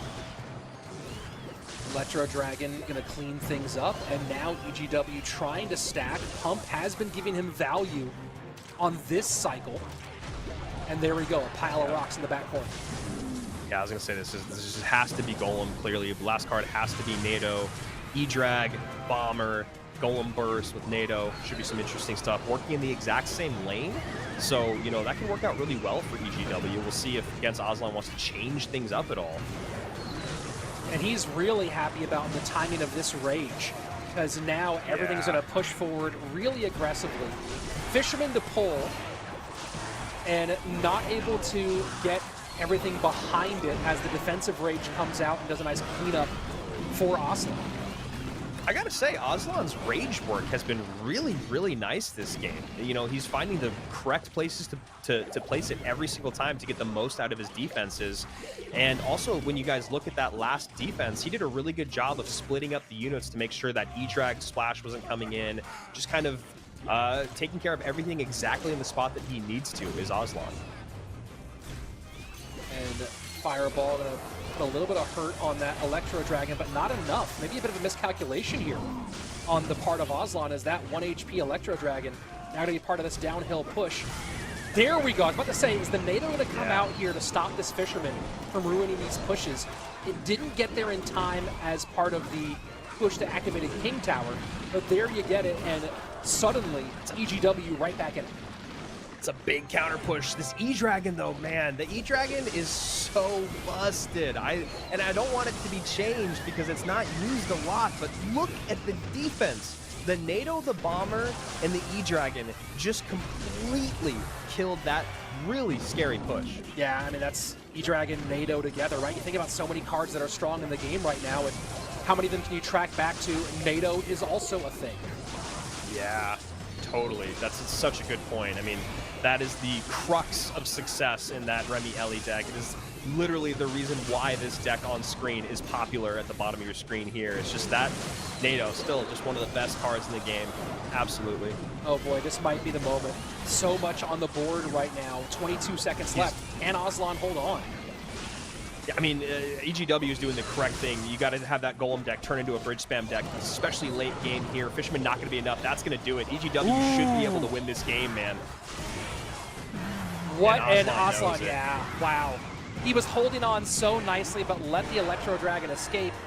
And that's the GG, the well played. The EG well played? EGG well played? You know what, I'll figure it out. I'll figure it out, but you saw what I was going for. And then we got to get it on a shirt, because, yeah, I'm here for it. Fascinating game there. I'm almost wondering if the big misstep was when Aslan had defended that Golem push, and he had a huge counter push, right? It was like a Knight, a Fisherman, a Phoenix, or whatever, and then he put his Royal Giant down right in front of it. I'm wondering if he needed to go opposite lane there. Yeah. I mean, because EGW is happy to continue going in that lane. He's going to win that bridge battle every single time because of the splash damage that he has, and also the fact that his, the E-Drag is going up in the sky and on the ground, so dealing with the Phoenix and the Goblins and the Fishermen, all that. I wonder if that one moment was where if Aslan goes opposite lane, if EGW is then thrown out of his comfort zone just a bit, because it really was, once that defense happened, it was over. I was thinking about the same thing. The hard part about going to that opposite lane is you still are running into some Royal Giant shredders, and do you end up just not getting as much damage as you have in the lane of the Golem, and you throw 6 Elixir at 4, right, with a Lumberjack, for example. So that's one of those ones where you see the argument depending on what cards are or are not in cycle for EGW, but pulling that trigger at a precise moment is really, really a difficult decision. Yeah, I was just looking at the matchup conversation there on Royale API just to see what the general, everyone else in the world, how this matches up for them. And in general, with, 6 or more matching cards, 7 or more matching cards, it's basically like a 55-45 at 6, and then at 7 matching cards, it's basically like a 70-30. So it makes sense there, because I think exactly what you're saying is correct. The idea of going opposite lane feels like it would have been some damage, but EGW 6 for 4 with the lumberjack, and then just sends that extra elixir on the right hand side, and you still lose the game. So yeah, whether it's matchup, whatever it was, Aslan, I mean, he knew it was over when it was over, but it does feel like it was more of a matchup conversation than anything else. Well, it's interesting. After we had kind of a stable game for a while with the really excellent run of Adnan, we've had a lot of turnover here in these last few rounds, right? And I think some of it is the kind of creative deck picking. And as we go here into Tico's second attempt, EGW versus Tico, you can see kind of how mixed up all the order and everything is now. And really, it's once Adnan went down, no one's been able to really lay claim to this top spot. Minor Fire Spirit to start things off. Usually you see those comboed in a mortar deck, but, you know, we'll see. And I like what we're doing here from Tico. He's got to create that pressure immediately, knowing that that lava's out. And there you go. That's a nice card to have in this situation. Is this what EGW ran last time? Where it was the Bomber... I mean, it was like that Skeleton King lava deck, or is this just... Because I'm looking here on what he's played before, or what he's been playing in his recent battle history. Oh yeah, no, it was he did the Mega Knight Barbarian Skeleton King deck. Yeah, that was a funky one for sure. So here we go. Lava for EGW, and trying to build up some souls is Tico. And delivery very nicely cleaned up there at the bridge. Yeah, I mean, if you look at EGW, what he's been doing in between his gameplay here at Royale Masters, he's been playing this deck. It's been Barb, Skeleton King, E-Drag, Skelly Drags, Mother Witch, Bomber, NATO, and Lava Hound. And then you look at Tico maybe going, if I'm playing against EGW, what's he been playing? He's got a lot of really good responses here. The delivery, the log, the Fire Spirit actually is going to do really great work against these Barbarians. And obviously the Inferno plus delivery is going to do really good work against anything in the skies. You have log and Fire Spirit for the piling up of the souls. So I'm wondering if this was like a small snipe from Tico. Certainly a possibility. And, you know, Tico has expanded deck pool over the last couple of years, and that expansion lets you take some risks like this one. And having Inferno delivery against a Lava Hound deck, not very risky, but think of all the situations he could have found himself in otherwise. Yeah. Miner going into the safe spot here, and setting up an Inferno early on is Tico. Now here's the interesting question. Can EGW get this Electro Dragon involved in this Inferno Tower situation? I think it's, I mean, obviously he would love to. It's going to be so hard because of the Knight and the delivery. They kind of just set that line hard every single time to make sure that E-Drag isn't able to support the lava, but I'm sure EGW has already thought about that and is looking at the next way to really throw Tico's defense off kilter. Lava NATO with the E-Drag plus the Skelly Dragons. This is, I understand, yeah, this is just the penetration possibilities here, and just like that, EGW takes the lead. Yeah, I mean, it's so frustrating, I think, here for Tico, because he's doing a really good job defending, but it's just those last little lava puffs or those couple skellies that are coming in and really separating every single time, and that gap is getting larger and larger. And EGW lavas into the strong side. Little action in both lanes. I was gonna say, there's nothing to get on top of that in Electro Dragon. The Knight's just gonna walk. It'll get a little bit of damage in because it's, you know, it's so strong, but just nothing there to stop it. So here we go. Evo Barb's tanking for the Lava Hound on the left-hand side. Right-hand side starting to try to get that overwhelm in. Mother Witch does not turn that Miner into a pig. And Bomber on the tower on the left-hand side. Yeah, that cleanup is huge. But look, there's gonna be a delivery here to clean things up. Yep. Was EGW just a little bit too fast and loose with letting that Evolved Knight get on that right-hand tower? Yeah, I mean, that really does feel like kind of I mean, that's the thing, right? That's the one thing that is making this game so close. And he wasn't back around to Skeleton Dragon, or Skeleton King, but he hadn't played his Mother Witch yet. So maybe just even kiting that Knight would have been a better play for EGW. Still in it, 790, 980. 30 seconds remain. Miner now to the back, nothing to pick it up, just Bomber to put damage on it. Pressure for EGW on the left-hand side, 20 seconds left. You have not seen the Inferno Tower get in the mix here. And now just trying to keep stuff off his tower. Mother Witch goes down, pigs are in, Poison to slow. There's a lot on the board here. Will the Inferno come into the middle? Poison not going to be available offensively, and this should be enough. GG, well played. Tico, what a battle to get the win, and the carousel continues to spin here at King of the Hill. I mean, of all the games to come out with a minor poison control with Inferno and delivery, which is really not the thing right now. It's just not. No one's really playing it. And it just is a really nice matchup. I mean, yes, it was a close game, but when you look at it towards the end in Triple Elixir there, it's exactly what we saw, which is where EGW had no way to get real damage on tower, and every single time that miner is difficult to catch. And of course, when you're trying to build these lava skeleton king barbarian pushes, they're really expensive, and yeah. EGW just kind of lost his footing. I think that there's still some mentality that we have to shift when it comes to Evos, right? Sometimes we're used to being able to take some damage to give some damage. Oh, yeah. But that Evo Knight gives so much damage. That's such an insane amount to take here, and you're going, hey, but it'll go down a little bit. It'll go down in time. It won't hit that hard. And then you see just how much that chunked and just absolute brutalizes the tower. And I don't know if EGW would have won had he maybe split the barbs and sent some to that side in order to help, if he'd made some other choice that didn't let that Evo Knight get on tower. But certainly that didn't do him any favors as we got down, and that tower was the problem. That's such a good thing that you point out, because, you know, I remember when the first Evos came in the game, and I kind of resisted the fact that I needed to track their cycle almost more importantly than anything else, right? It was like, oh, I was so concerned about Elixir, I was so concerned about like a Goblin Barrel or whatever. But then I realized with that Firecracker at the bridge, if I'm not tracking it and I play a Mortar up there, I just lose the game every single time it happened. And it's just like, I mean, you're so correct, man. It's just such a thing with those Evos.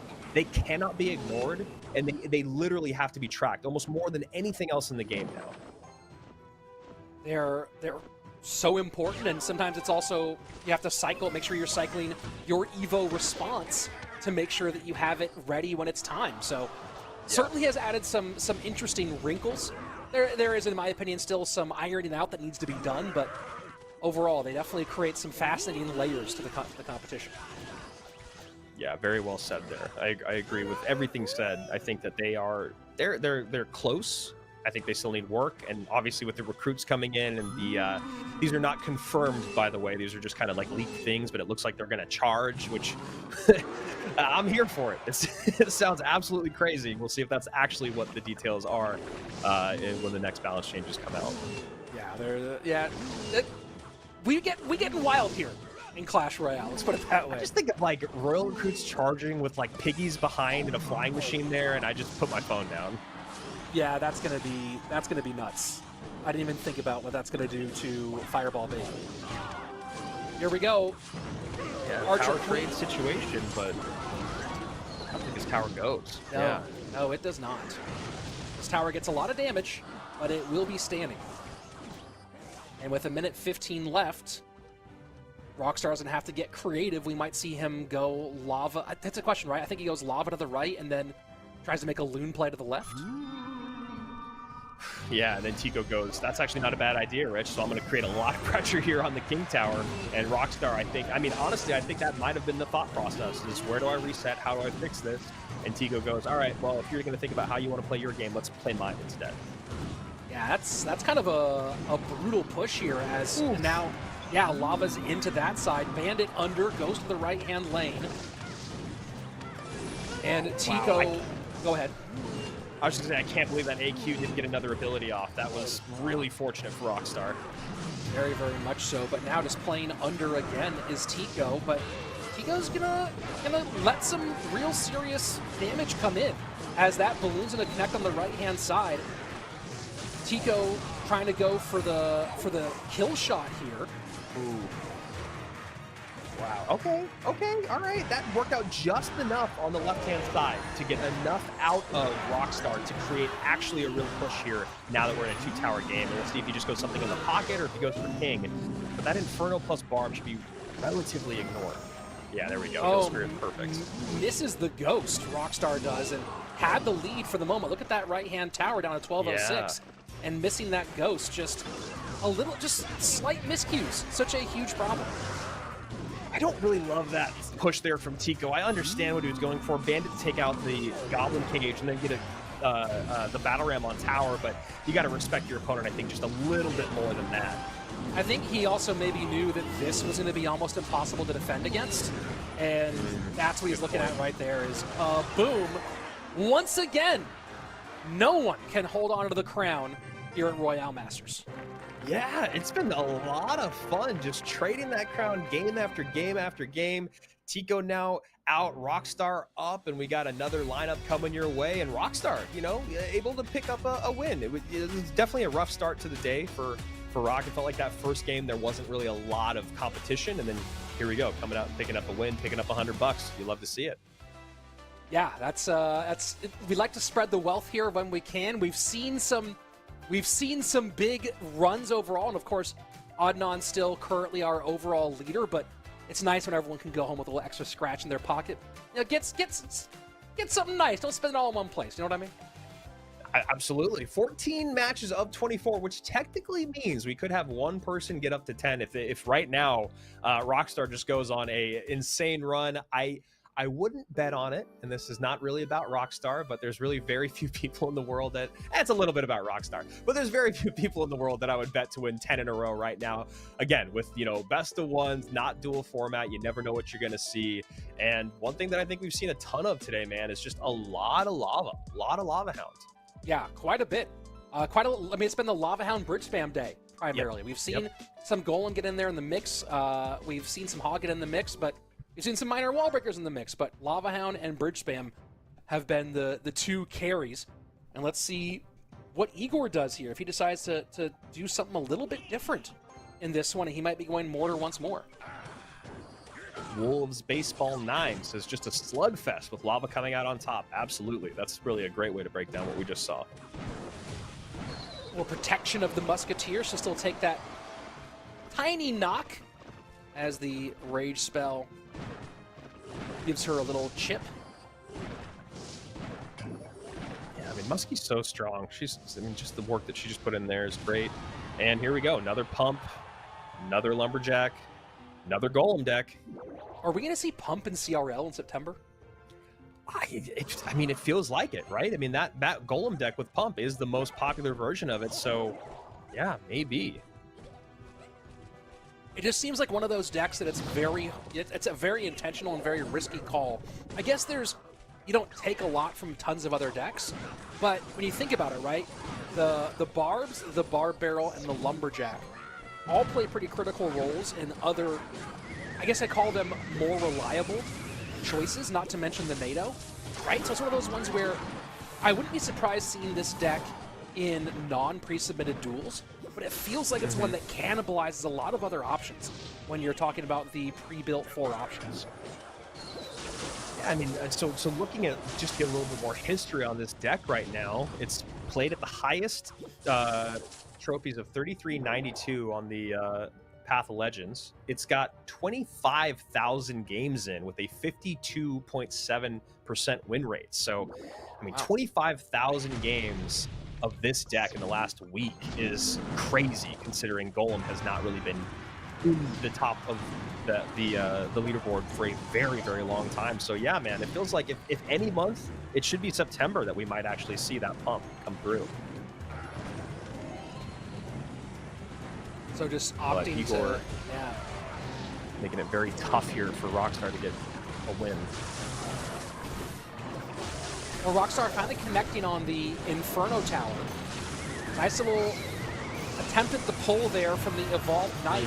Its movement will be really helpful, though, as it just keeps everything locked in position for that Princess Tower to go to work. Yeah, and that's what Igor needs to recognize, is that that evolved knight is the reason that he won. Because if that was a regular knight, that's a beautiful fireball. If that was a regular knight, the musketeer and that knight would have been taken out very, very quickly. Easy, easy win here for Igor. Snowball can even push all that back if he needs to drop another knight down. GG, well played. We're changing crowns once again. And now, with that, Igor taking the win, every player in our competition has taken home at least one dub and at least $100 extra in our Royale Masters King of the Hill edition. So congrats to all of you who are playing right now on going home a little bit richer, and we'll see if Igor can add to that tally if he tries to defend this hill. I know, I always feel sad when there's someone that gets like a bagel when they come out of it. You know, we're giving away $3,000. You get the 75 for qualifying, but just picking up one win. Because in King of the Hill, I mean, you know you're all good enough to be here. That's how you got here. But it's just, you know, what matchup do you get? And do you play it, you know, not perfectly, but very, very well in that one situation. So everyone walking away with a little bit of money today. Adnan doing the absolute best. And, you know, it heavy lies the crown, right? Because, you know, no one else is really talking about how... I should say, no one in the chat is talking about anyone else playing good or bad, but everyone is talking about, oh, well, Mo. You know, he's not playing good the last couple months. He's not winning here today. It's just so funny because it's only a couple games, and, you know, people already start to whisper. It's just one monthly final he doesn't win. And people, you know, your thoughts automatically, we as humans, we can't help ourselves. We start to question the greatness. Yeah, I mean, we are definitely a creature of recency bias. Right? What have you done for me lately? You know, and that same mistake has been played on so many players, right? People kind of wrote off Surgical Goblin after 2018 CRL was rough. Oh, look what he did. He came back and won a world championship in 2019. People kind of wrote off Ruben after he won a world final, broke his back carrying Queso to a championship, and then took some time struggling, and now he's back in contention for world finals again. And with someone who's as dominant as Mohamed Light, it almost feels like if he won a little bit less, people would be a little bit more like, hey, here you go, you're doing fine. But the fact that he's so dominant makes it whenever he does show a crack in the armor, it's a big problem. Now, Igor's a different conversation, right? Igor is someone who at one time was certainly many times has been a top 5 player in the world, has been at times the best, and maybe because I'm still consider him at least top 3 best ladder players of all time. And obviously there have been some challenges for him in terms of competition over this last year or so. But Igor is one of those guys who, when he's really working hard, is as scary as anyone has ever been. Oh, 100%. I mean, Igor, I feel like, can do anything at any moment, and I'm never surprised by it. I mean, I think the only thing that he ever did that surprised me was his coming out party at World Finals, right? That was the one time where you're like, is this kid really what everyone is saying he is? And we saw it, and he was. Adnan, though, doing a really good job here today. That last push I really liked. It was a knight plus spear goblins behind, and Adnan goes aggressive with the bomber high, but then Igor catches it with the miner, and then Adnan just drops minions, and that minions takes out the miner, the knight, the spears, and the wall breakers, and is able to use a snowball on the bats and then a fireball on the second set of spears for his lava hounds. So that was about as good as it could have possibly gotten for Adnan, considering the amount of pressure that came in the opposite lane. And I know that the Evo Knight eventually died, but just look at how much of that Inferno burn it just took on the chin as it walked there towards that tower. Wall breakers do connect on the right-hand lane. Igor just trying to play a pressure game as he has to against this lava hand. We haven't talked about it yet, but I actually love the sound that the knight makes when it's walking. It's like one of my new favorite things in the game. You know what? Because it's given the horrific sounds that have entered the game in the last, like the Phoenix, the Phoenix sound. But I'm the queen. There's some that are just so iconically annoying that there's something so, like, it's background as opposed to just being right in your. I remember we were doing Snapdragon during the height of the Monk Phoenix meta, and it was just it was just an aviary out there. Here we go, Adnan. Wow, Adnan's back. Yeah. Hey folks, there we go. Yeah. And you see, you know, Igor doing another classic Igor. When he's over it, he's over it. Yeah, when he knows, he knows. And you know, let's remind ourselves here that Adnan has a real chance of going for 10, getting the, I think being only the second player to hit $1,000 has a real shot at that one. But back to the more important things, Andrew.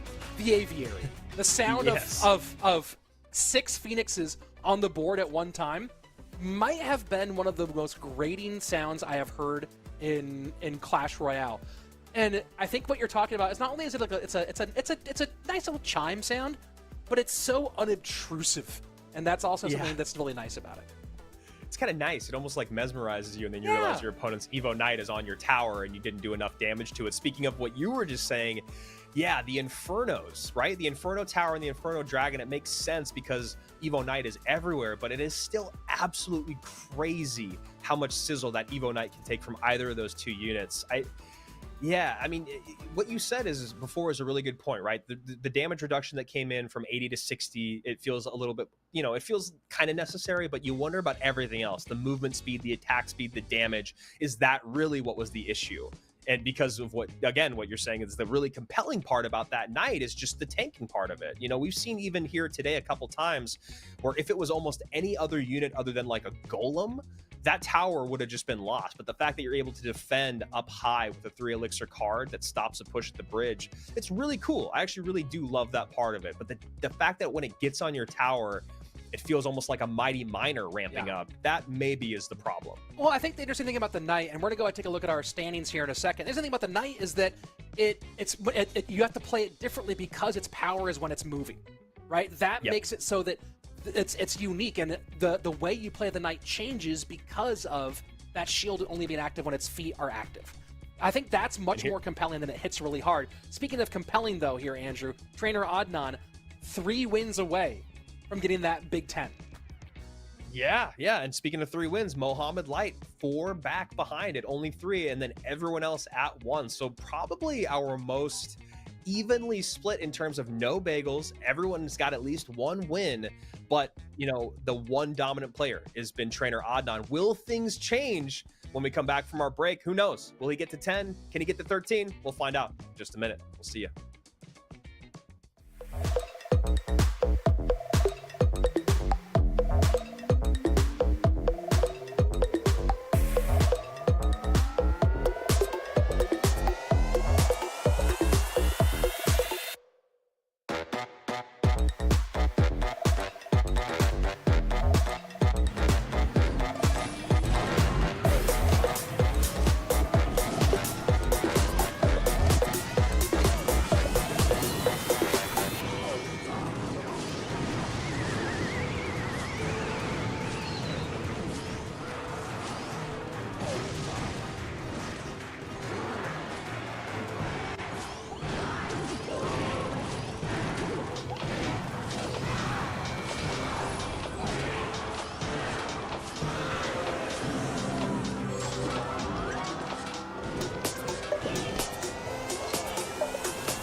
And welcome back to the final third of our Royale Masters King of the Hill End of Summer Edition. I'm Rich Slayton, that's Andrew Guy, and we are on a run here with trainer Adnan, who has been absolutely dominant throughout the day, had a huge run early, and now is back on top with 7 wins, looking to get 3 more to join the illustrious, very small club of double-digit winners.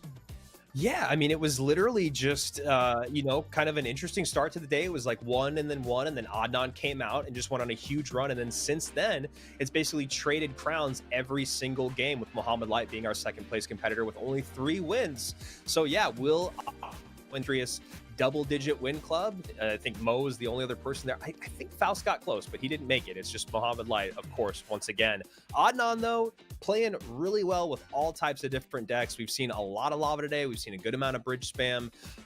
We've seen Golem come out. I'm okay with it. So yeah. And the funny thing that we were just laughing about is, like, we've talked about all the Evos. We don't even mention Evo skeletons in the conversation. Like, someone in the chat was just like, what's the point of them? And I was like, oh my gosh. I didn't forget that they existed, but it almost is like I did, because you figure my job, if I'm going to talk about all the Evos in the game, I would at least mention all of them, and I just forgot. Yeah, I mean, I'll cop to it as well. I played against Evo Skeletons yesterday, and in this exact moment, until you mentioned them off air, I'd forgotten about them. They were just like, they didn't exist in my brain. And I played against them yesterday, so I don't know what it is. And I don't know what you do. What do you do to make them better? I mean, they're so cheap. I don't know. Either way, probably not going to see them. We've seen them try to come out, and I don't think we've ever seen them win a game in our Royale Masters King of the Hill. But Adnan's won 7, Assaf has won 1. Here we go. Final leg. And Assaf taking his time with that start here. And a lot of people might go, hey, that's a lot of leaking elixir. Isn't leaking elixir always bad? Well, a lot of situations where making sure the timing of where your cards is more important than that 2 or 3 elixir that you lose, depending on your matchup. And a really nice catch there by Adnan. He goes high with the Hunter, low with the Bandit, and basically the most perfect placement I think you can get. And that pump gonna be a problem here. Yeah. And yeah. I guess you just create a little pressure. You eat one of them easily. Yeah, there you go. Now Adnan has a great opportunity to hit 10 elixir and set up whatever it is, while Assaf has to leak because he doesn't know what to do. And Rich, that hurts, right? When you get the second one that comes down when the first one is still doing real well. Oh, yeah, that's emotions. That's a lot of bad emotions. And Assaf not throwing a big spell here, which makes me think there is not one. Yeah, I couldn't agree more. I don't know how he gets through this with 2 pumps down. 3M. Why not? Where's Josh? I gotta call him right now. You know, it's the Hunter. This is harkening back to one of the more popular decks of 2018 when we first started casting CRL. 3M Muskie with Hunter, and I am beyond fascinated to see that here. And Adnan doing one thing we knew he needed to do, which is be unpredictable. This is beyond unpredictable. Yeah, I mean, this is, you kind of, like, you see the Royal Ghost, and you see the Pump and the Hunter, and your brain knows, but it's like your heart is telling you there's no way it's going to be 3M, and I'm so happy to see it. Okay, so we're getting an update here from our producer. Muhammad Light had 13 in that one day. Dominic has 12 total, but he got 6 in 2 different months. Faust was the next closest at 9, with 7 in 1 month and 2 in the other. Lucas, 7 in 1 month. Vitor, 7 in 2 months. So really, Adnan is our strong number 2 now, with the most wins in a day behind Mo. And you see why the Fireball didn't get played earlier, because of the 3 Musketeers, and Assaf got that read at the right time, and now is in the tough position of, hey, you pump, I Fireball it, and then you immediately drop Musketeers right after. Yeah, and you know, Adnan has been doing such a good job of catching those miners. You can see that Assaf is like, I don't know if that's the way to go this time around. So maybe it is. He sets up Goblin Split, which means miner's probably going to come in. Does it get caught again? No. Just 3M up high with a double connection, or single connection. And those Muskies in front of the King Tower, a tasty target for the Fireball for a minute, but Adnan able to pull the trigger fast enough, and now horrifying. That knight up front, the muskies behind, like, that is just a lot to deal with. You see the tower on the left-hand side. Muskie on tower, that's game. Yeah, that's it. GG, well played. Adnan continues to be... Wait a second. Technically, he has no direct spell damage, Rich. Yeah, true. That's absolutely true. Can you prevent really anything from both sides for all this time? Oh boy, no you can't. That would have been incredible.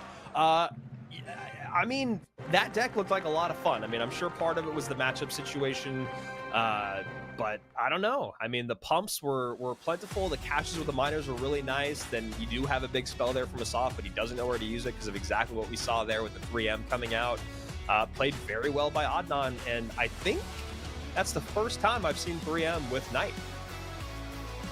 Yeah, I don't know if I've ever seen 3M with Knight either, now that I put my brain to it. There used to be a guy in my clan who would just post 3M decks. That's all he would do all day, was just spam different 3M decks in the chat. He had to go eventually. There was a lot. It was a lot of 3M decks. But I don't. So there must have been a Knight in there somewhere. But yeah, 3M Evo Knight. But we got to do some research on the deck. Are we gonna start seeing that? Is Pump totally back? What's happening, people? I mean, that's the thing. Evo Knight is so insanely strong. He just fits his way into anything. And yeah, I mean, look, there's that deck. 14,000 plays with a 52% win rate, so not that bad. And Adnan has, he takes a win over everybody. Look, I mean, I think that you're right there about Evo Knight, though. Evo Knight does fit in with everything. I actually heard that BTS is looking for a new member, and they've put Evo Knight in that last spot. So he really can do it all. I mean, he's already world famous, and now he's going to go to the next level with BTS fame. Adnan now. Still doing well. Mo 13 in 1 day. Adnan now at 8. Those are the two things that we are now focusing on, because he is clearly ahead of the rest of the pack. And Mohamed Light been pretty quiet on the day. I mean, that just happens sometimes. He is not unbeatable. Sure. I mean, you know, it's funny. Quiet for Mo is he's gotten 3 wins already. Yeah, the next most wins. Yeah. Yeah. Right. So it's one of those. Again, that's how do we measure comparatively people by people? But yeah, for most standards, pretty quiet. But keep in mind, we're match 17 out of 24. Could a run for Mo start now? If Adnan gets the win here against Mo, it's going to be very hard to stop him going forward. Yeah. I mean, and that honestly gets him into territory of being able to break the record, especially because it feels like some of the other people on the back end of this line, like Tico and Rockstar, have been struggling just a little bit. But hey, they still got wins, which means it can happen at any time. Here we go. This is kind of the big one. This is the emotional finals here between Adnan and Mo, the two most successful King of the Hill players in Royale Masters. A little cycle to kick things off. Damage from the Rage spell as Adnan sets up to the right, so looking like Ram Rider for Mo. Possibly the same thing here for Adnan. Yeah, it could be even GY. We'll see. No, never mind.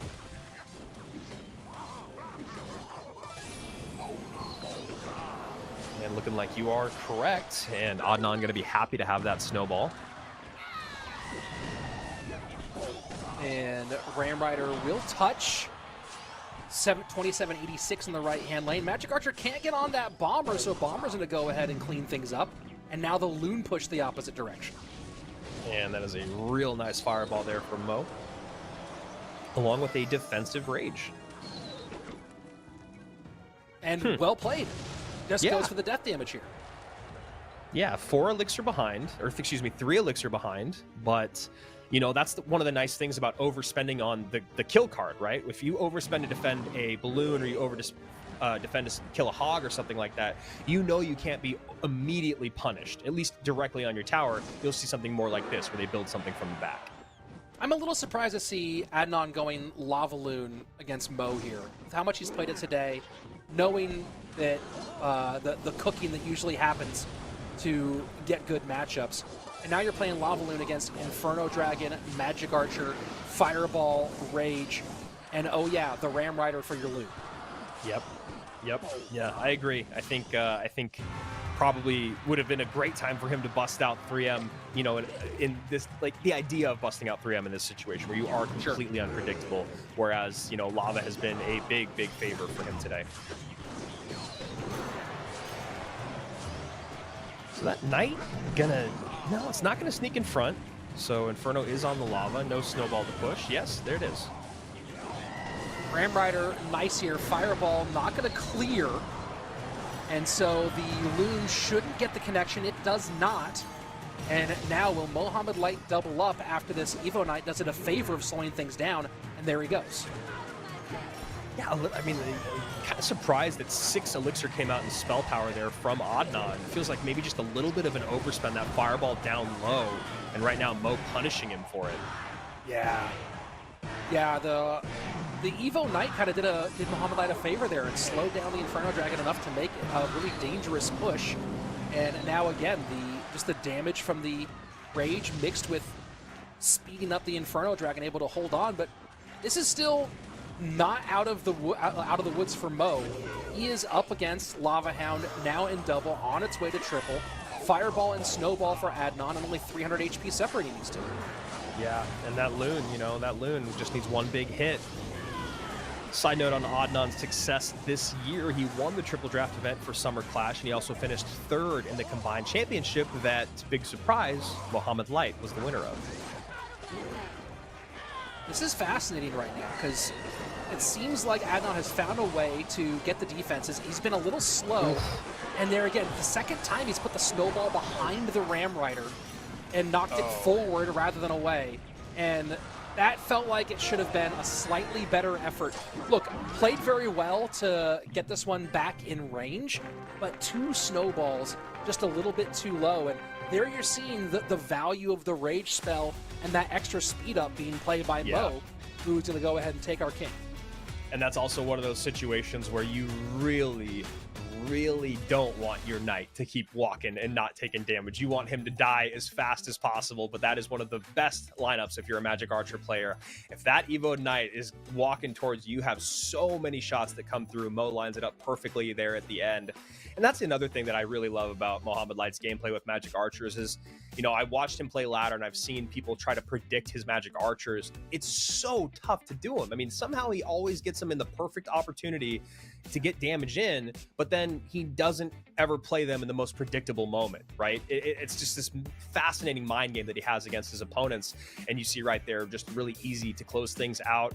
Yeah, it felt like Adnan had just figured out, Mohamed Light had just figured out a way to make it so that Adnan could never actually defend the Ram Rider. It was almost like everything else got taken care of, and then the Ram Rider was left over on top of the tower. Yeah, and I don't know if it was that Adnan was stretched a little thin and was having difficulty in the snowball down in time, or just he was struggling with the timing as the Ram Rider was charged up and raged up at the same time. But you know, you're up against the best in the business. You've put yourself in a good position to come back in a tough situation. Missing 2 snowballs like that, you're just not going to be able to come back from that. Yep. And then I think the overspend down low as well is just all too much. And then, of course, that goes the other conversation of the actual matchup conversation on Royale API, which, you know, the best coaches and players in the world will tell you those numbers aren't always correct. But at least for the general public, this is a 67-33 matchup in favor of Mohamed Light. You know, when you talk about the ability to stack those Magic Archers, the Inferno Dragon getting so much value, I mean, we kind of all saw it perfectly in practice. So Mo Light back on top, gets his 4th win of the day and potentially could steal the crown from Adnan for being the most successful competitor, but still has a lot more work to do, as you guys can see the other 5 players remaining for our 5 matches. You're absolutely right. Lots of ground to make up, but if anyone knows how to come from behind to get the victory, the guy who did it on the biggest stage in the world last year. Oh, man, I'm so excited for World Finals now that we've actually officially announced it. I just can't wait to see who's going to be there and what we see, because those games last year, the event itself, being there in person, it was just electric. I'm excited to use my winter clothes I never get to here that I live in Texas, so that'll be fun. So excited to be somewhere where it's just dark all day, because I've never seen that, and I'm pretty sure I'll regret these words after day 1. Goblin Giant comes out for the first time here in the competition, which means there better be a Sparky or I'm gonna riot. Maybe it's just Goblin Giant. You know, it's Goblin Giant Mirror, Andrew. No Sparky. It's just Goblin Giant spam. Anytime I'm playing against Goblin Giant and it ends up being double Prince instead of Sparky, I always feel a little bit let down. I don't know why.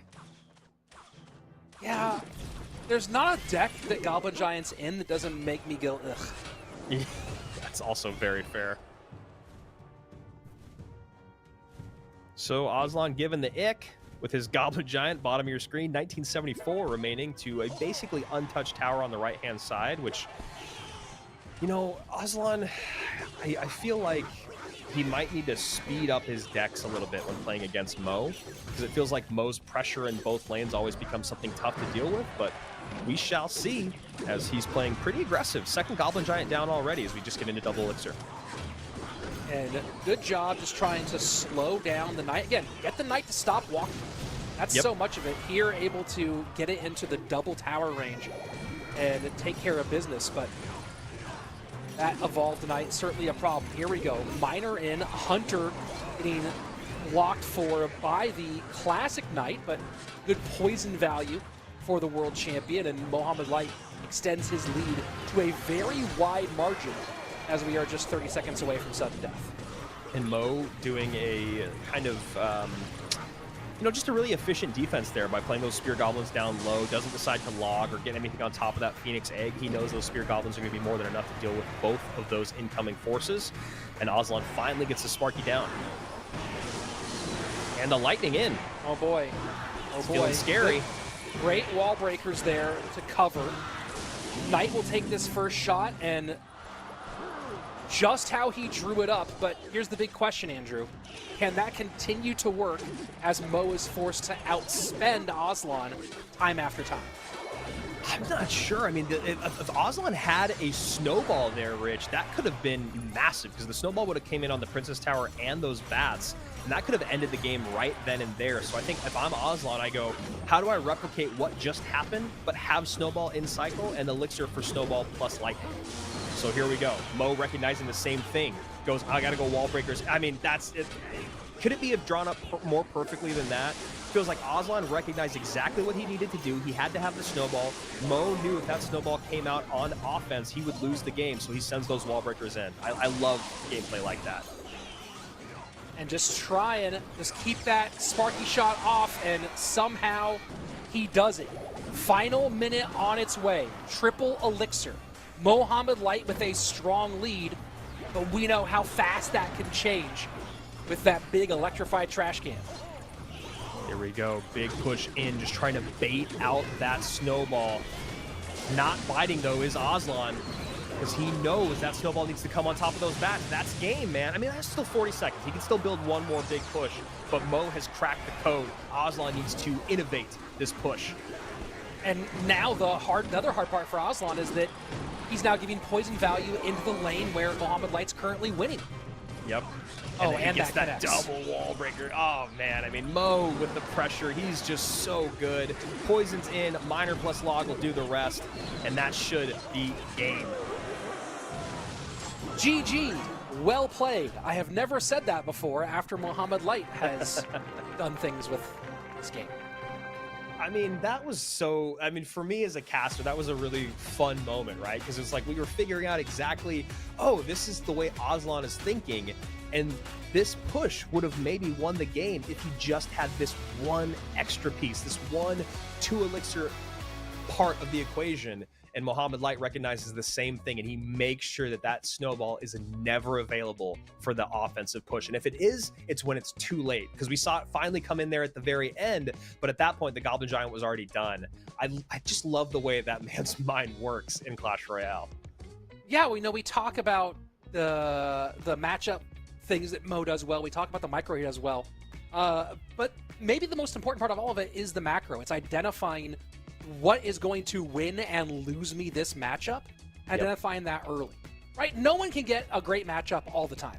Mohamed Light certainly gets it more than most because of the work that goes in to opposition research and preparing decks, but you don't win as much as he has without winning some bad matchups and winning and fighting through some bad situations. And the fact that he does identify those 2 or 3 key pivot points of a matchup very early is a big contributor to his success. And he's like unrelenting once he figures it out. I feel like I've done that so many times where I'm like, oh, they don't have a big spell. Let me start to play my mortar more defensively instead of trying to be offensive with it. But then like something happens 2 minutes later where I'm like, no, I need to change what I've been doing. Whereas Mo just recognizes the one thing. He like makes it true. He makes it a law, and then he adjusts everything else around it. And yeah, we saw it really, really perfectly there. Snowball could not be available on offense. I will make that the truth no matter what happens. And here we go. Mo, once again, picking up win number, I think that was win number 5. So now he's going for 6. And EGW running it back. Getting the miner in early this time. Yeah, I mean, if you're going to keep playing this deck, you might as well change up how you're playing it a little bit. And that's a nice even trade there.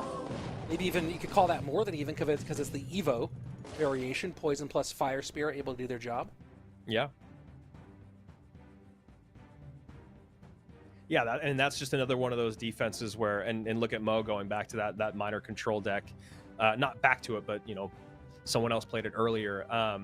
That interaction right there, I don't know if I would have done that. I don't know. I would have maybe tried to like log and then Fire Spirit and then kite or something, but Mo decides to just go poison naked on the ground, Fire Spirit on his side of the board, and that's enough.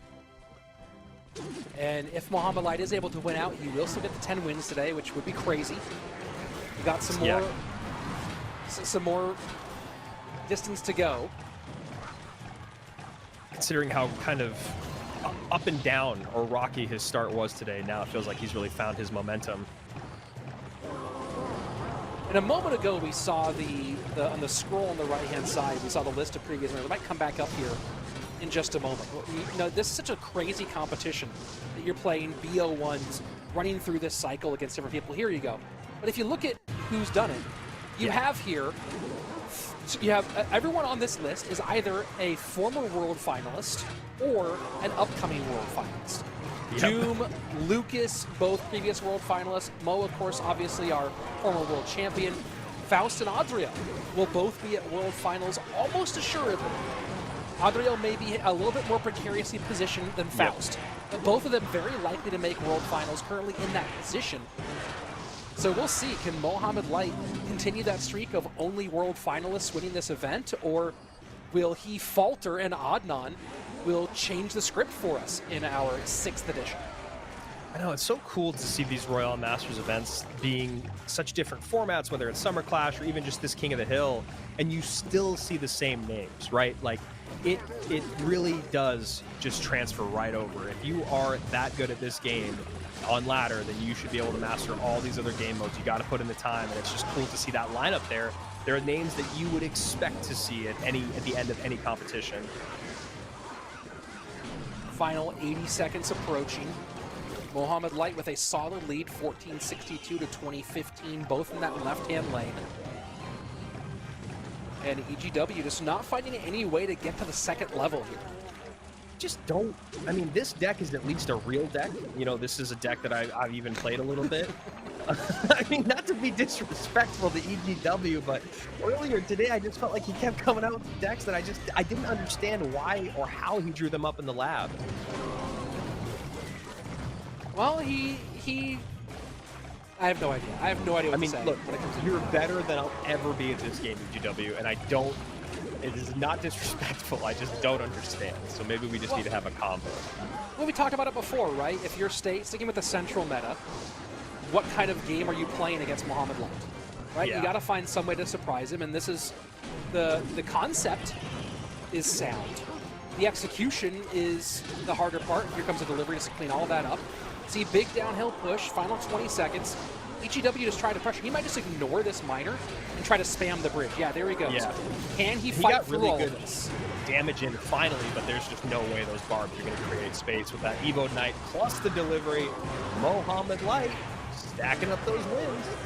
Yeah, develop 001 says real deck with the crying, laughing faces. Yeah, I apologize. You know, sometimes I say things. Yeah, I mean, that honestly, looking at all of that, the royal delivery, it's just like a bouncer who won't let you in. He goes, nope, your sneakers look wrong. Nope, your shirt's too wrinkly. Nope, this ID definitely is fake. Like, you're But just you never let them in. Yeah. Did you see yeah, that? No. Yeah, no, we did, because they're supposed to be here and you're not. That's the way that must have felt so demoralizing, just to know that you can put all the things on the board and then there's 3 elixir from the skies just goes kerplop on your dreams. I don't think that there is a worse feeling card than a well-played delivery against you. Like, if you stack up a bunch of bait troops and someone logs them all off the board, like, you deserve that. But if you're trying to figure out a way to break through and you just need to pile stuff up at the bridge, it's literally the only way you can win, and that delivery comes in and ends everything, I still think it's one of my favorite cards, just because it's not easy to use, and you don't see a lot of people at lower levels using that card. But when you see the best players in the world utilize it and put it in the decks, you know, the fact that it can replace a small spell and do the damage of a big spell defensively is really, really cool. And then, of course, the shield. So still one of my favorite cards in the game that we don't see a ton of, but when you see the best players use it, you're just like, man, it's kind of surprising. It was just like Zappies, you know, a couple months ago, where it's like everyone started using Zappies, and you're like, yeah, why wouldn't you? They're so annoying to deal with, and they're so strong defensively. So maybe delivery's coming back in, because barbs are everywhere, right? And that makes sense. Sure, that does make sense. Remember when delivery used to do knockback on top of all of that? Like, on top of all these things, delivery also knocked stuff back, right? I mean, there's sometimes a change happens, you go, this change, I hate it. Then you look now and you go, maybe delivery probably shouldn't have knocked things back. That was I mean, all the insane. Poor, like, Lava Loon players in the world, they just all quit in that one moment. Well, here we go. Mohamed Light still has the chance to go double digits. Can anybody stop him? Rockstar, Igor, and Assaf. All that stand in his way if he can get past Tico. And a very nicely timed Knight there to get on top of that one wall breaker, but Miner does put in some good work. There we go. Nice Rage Zap, if you will. And Lumberjack doing its work, and this Inferno Dragon hanging out for quite a while here. And what a nice timing from Mo to just capitalize on that Lumberjack play and force out the log on top of it. Yep. If anyone can get that Magic Archer shot in from anywhere, that's Mo. I mean, those placements, they're always just immaculate. Is there a reason why Valk is not in the top meta? Is it because of Evo Knight? I think Evo Knight is a big part of it. I think the other part of it is that Valk against Evo Barbs isn't quite as effective as you actually think it might be. Yeah, it's interesting. That's a great question, because for so long Valkyrie was the key. And I don't remember when Valk was nerfed, but Valk did take a bit of a nerf, and I'm going to go ahead and look that up. Yeah, that's actually a good thing to reference. I'd forgotten, because it's been a couple years now, I think. And look at the balance history here. In 20... let's see, where was the Valk's hit points in April of last year were decreased by 4%, April of 2022. So you mix that with that we're not in a super swarmy meta with a lot of there you go. Yep. A lot of good single target DPS cards got very popular, right? You think about the champions, right? Just think about how much Mighty Miner makes Valkyrie far less effective. So you put all these things together, and Valk just doesn't quite have the same punch that she used to have, and doesn't really have a great place in a not super swarmy meta. We need to start our replay about 30 seconds ago, because Mohamed Light, again, perfect Magic Archer plus Knight placement at the bridge, and then he drops a Lumberjack behind because he knows his opponent's going to go for a Log Miner and keeps that Magic Archer alive.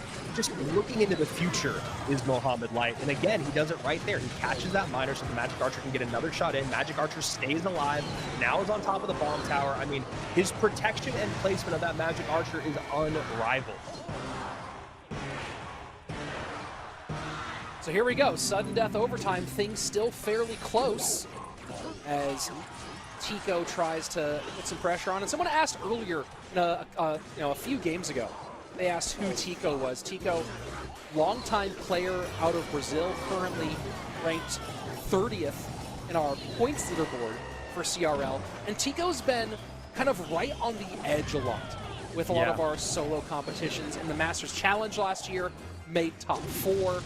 He's made the top 8, and he made our monthly final here in CRL for this year. He's had a lot of kind of high finishes in some of the community events that we've had, the CWA Cup, the AMG Cup, stuff like that. And he's one of those players who, again, Tico's a top 100, maybe a top 50 player. Just when you get past that top 30, you start hearing names a whole lot less.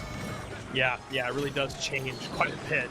And, right here, we're kind of seeing it. Tico was in a really, really good spot. Mo was able to build this big push from the back.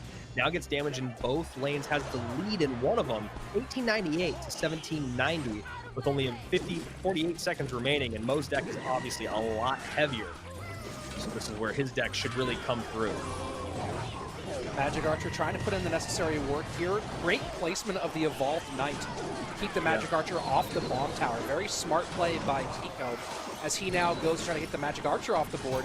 And Mohamed Light gets the extra value from the Magic Archer, forces the log out. So a battle here. That was a crazy battle if you pull that back. All over that Magic Archer. Wallbreaker connects, Wow. and Tico might have done it here. Yeah, I mean, that is massive. Knight not going to line up. He can't NATO it back, and that will do it. A lot of people in the chat were talking about how Mo is getting hard countered in this matchup, and it feels like that might be the situation because Mo played this really well, but you look at his ability to take out wall breakers that are actually getting tanked for, and it's really difficult because you got to get the Knight to deal with that. It's either the Knight or the Lumberjack to deal with a miner, right? But then the other one basically has to be dropped on top of those wall breakers, or you need like a perfectly placed Magic Archer or a perfectly timed Heal Spirit plus Rage. So that was something that a lot of people were talking about in the chat. I mean, that's a tough one. That's just a straight uphill battle there for Mo.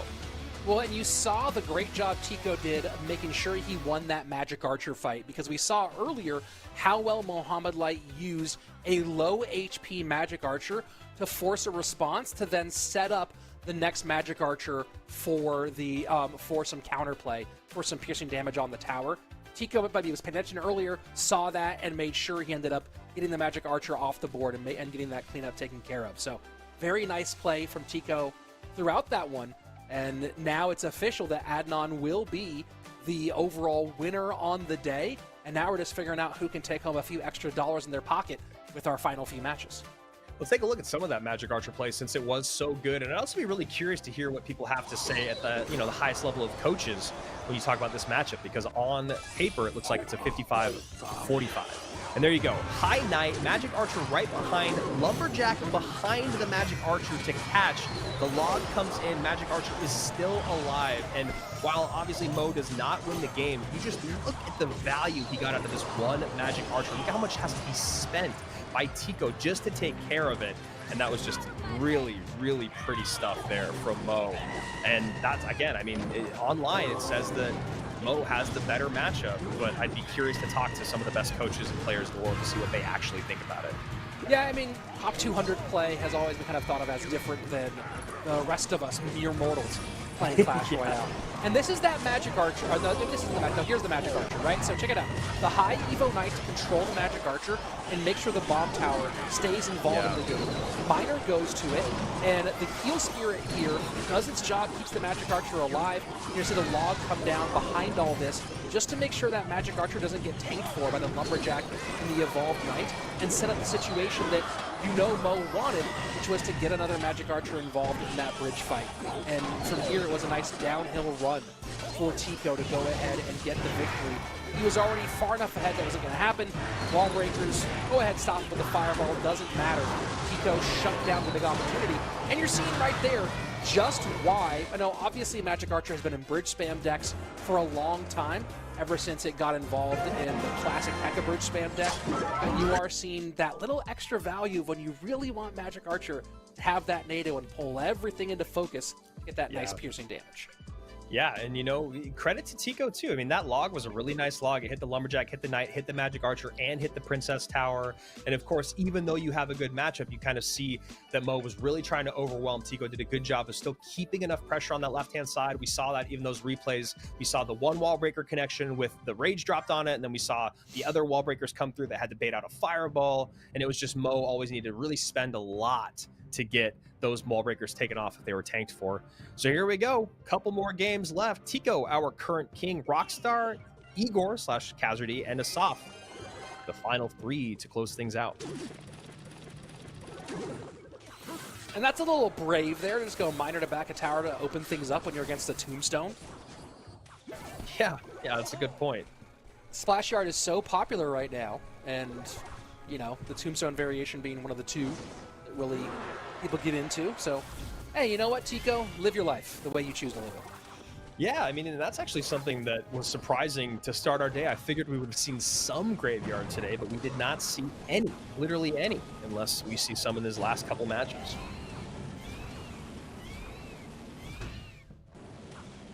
And Inferno Tower to try to clean up, and here you go. You ask, and you shall receive, Andrew. Graveyard in. Seriously, man. I needed to start saying things, and then $1 million just came to my house for no reason. How'd that work? Yeah, I'm still here. Here we go. First 90 seconds passed, and a little chip here from Rockstar to get things going. Up against Poison Delivery Goblins plus Log. Evo Knight being able to set the line up high. This will definitely be an interesting one.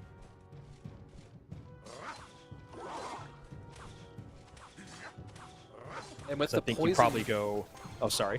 As I say, with the poison being here, a lot of the times Graveyard wants to try to get damage from alternative sources.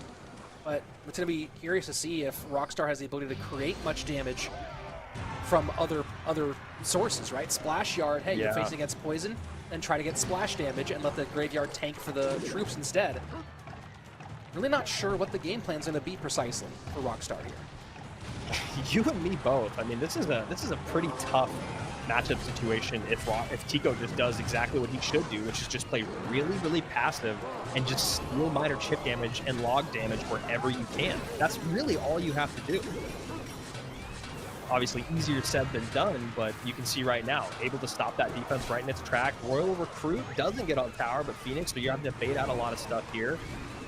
Gets the poison out early, but now you don't have to worry about a Graveyard coming in because he's way too aggressive.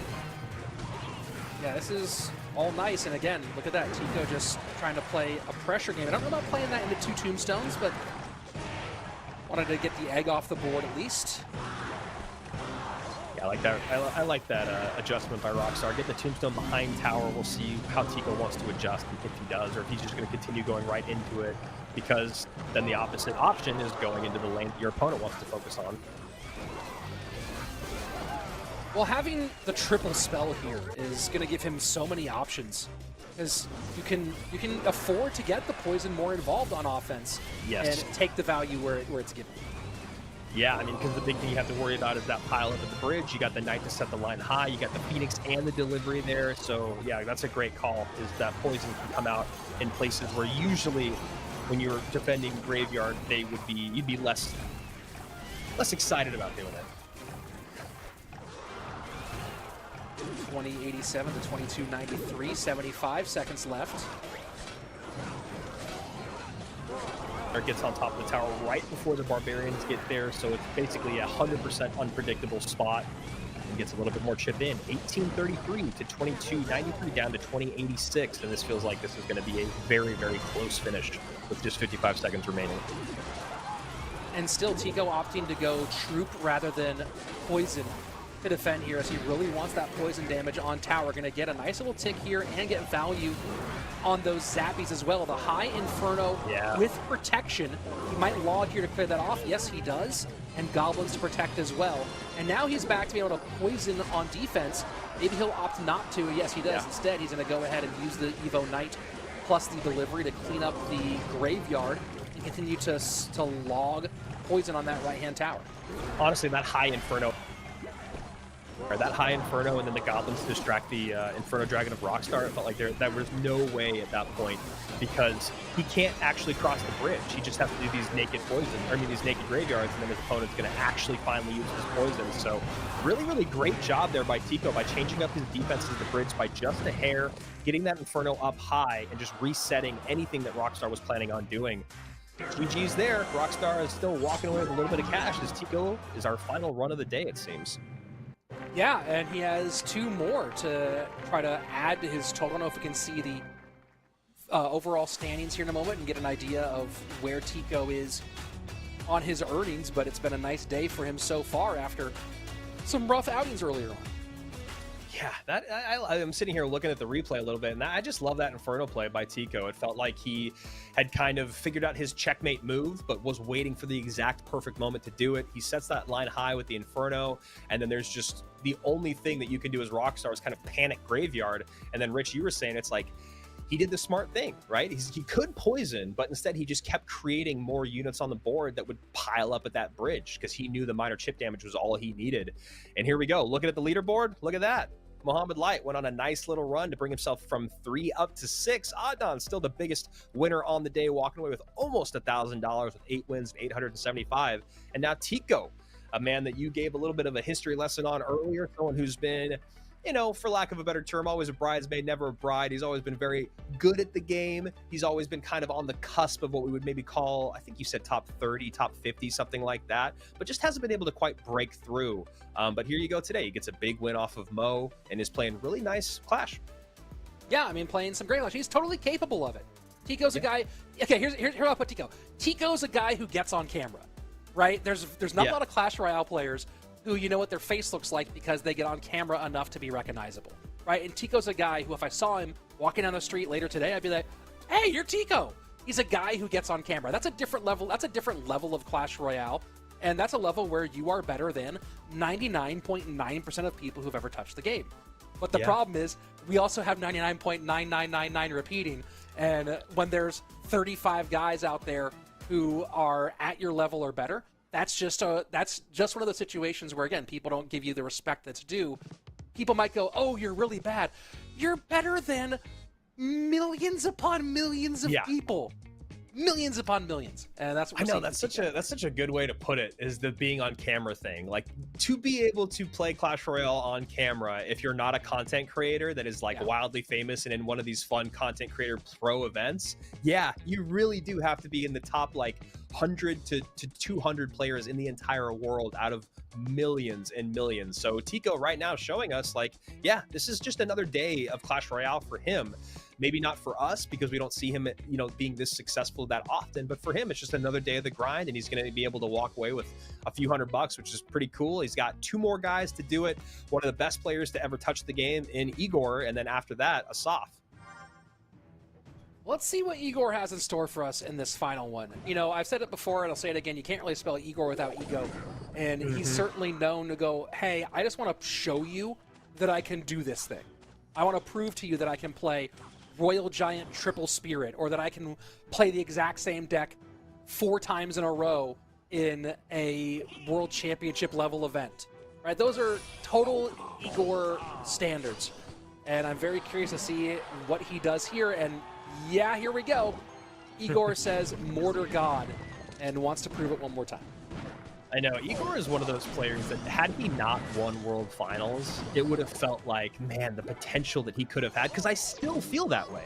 I still, when I watch Igor, I'm like, man, he could have been something, right? But he already was. He already did it. It's just, I think it's because he's so good and he's still playing that you have that kind of hope that he could do it again. But I just don't know if he cares enough. I think he just enjoys winning sometimes and he enjoys playing sometimes.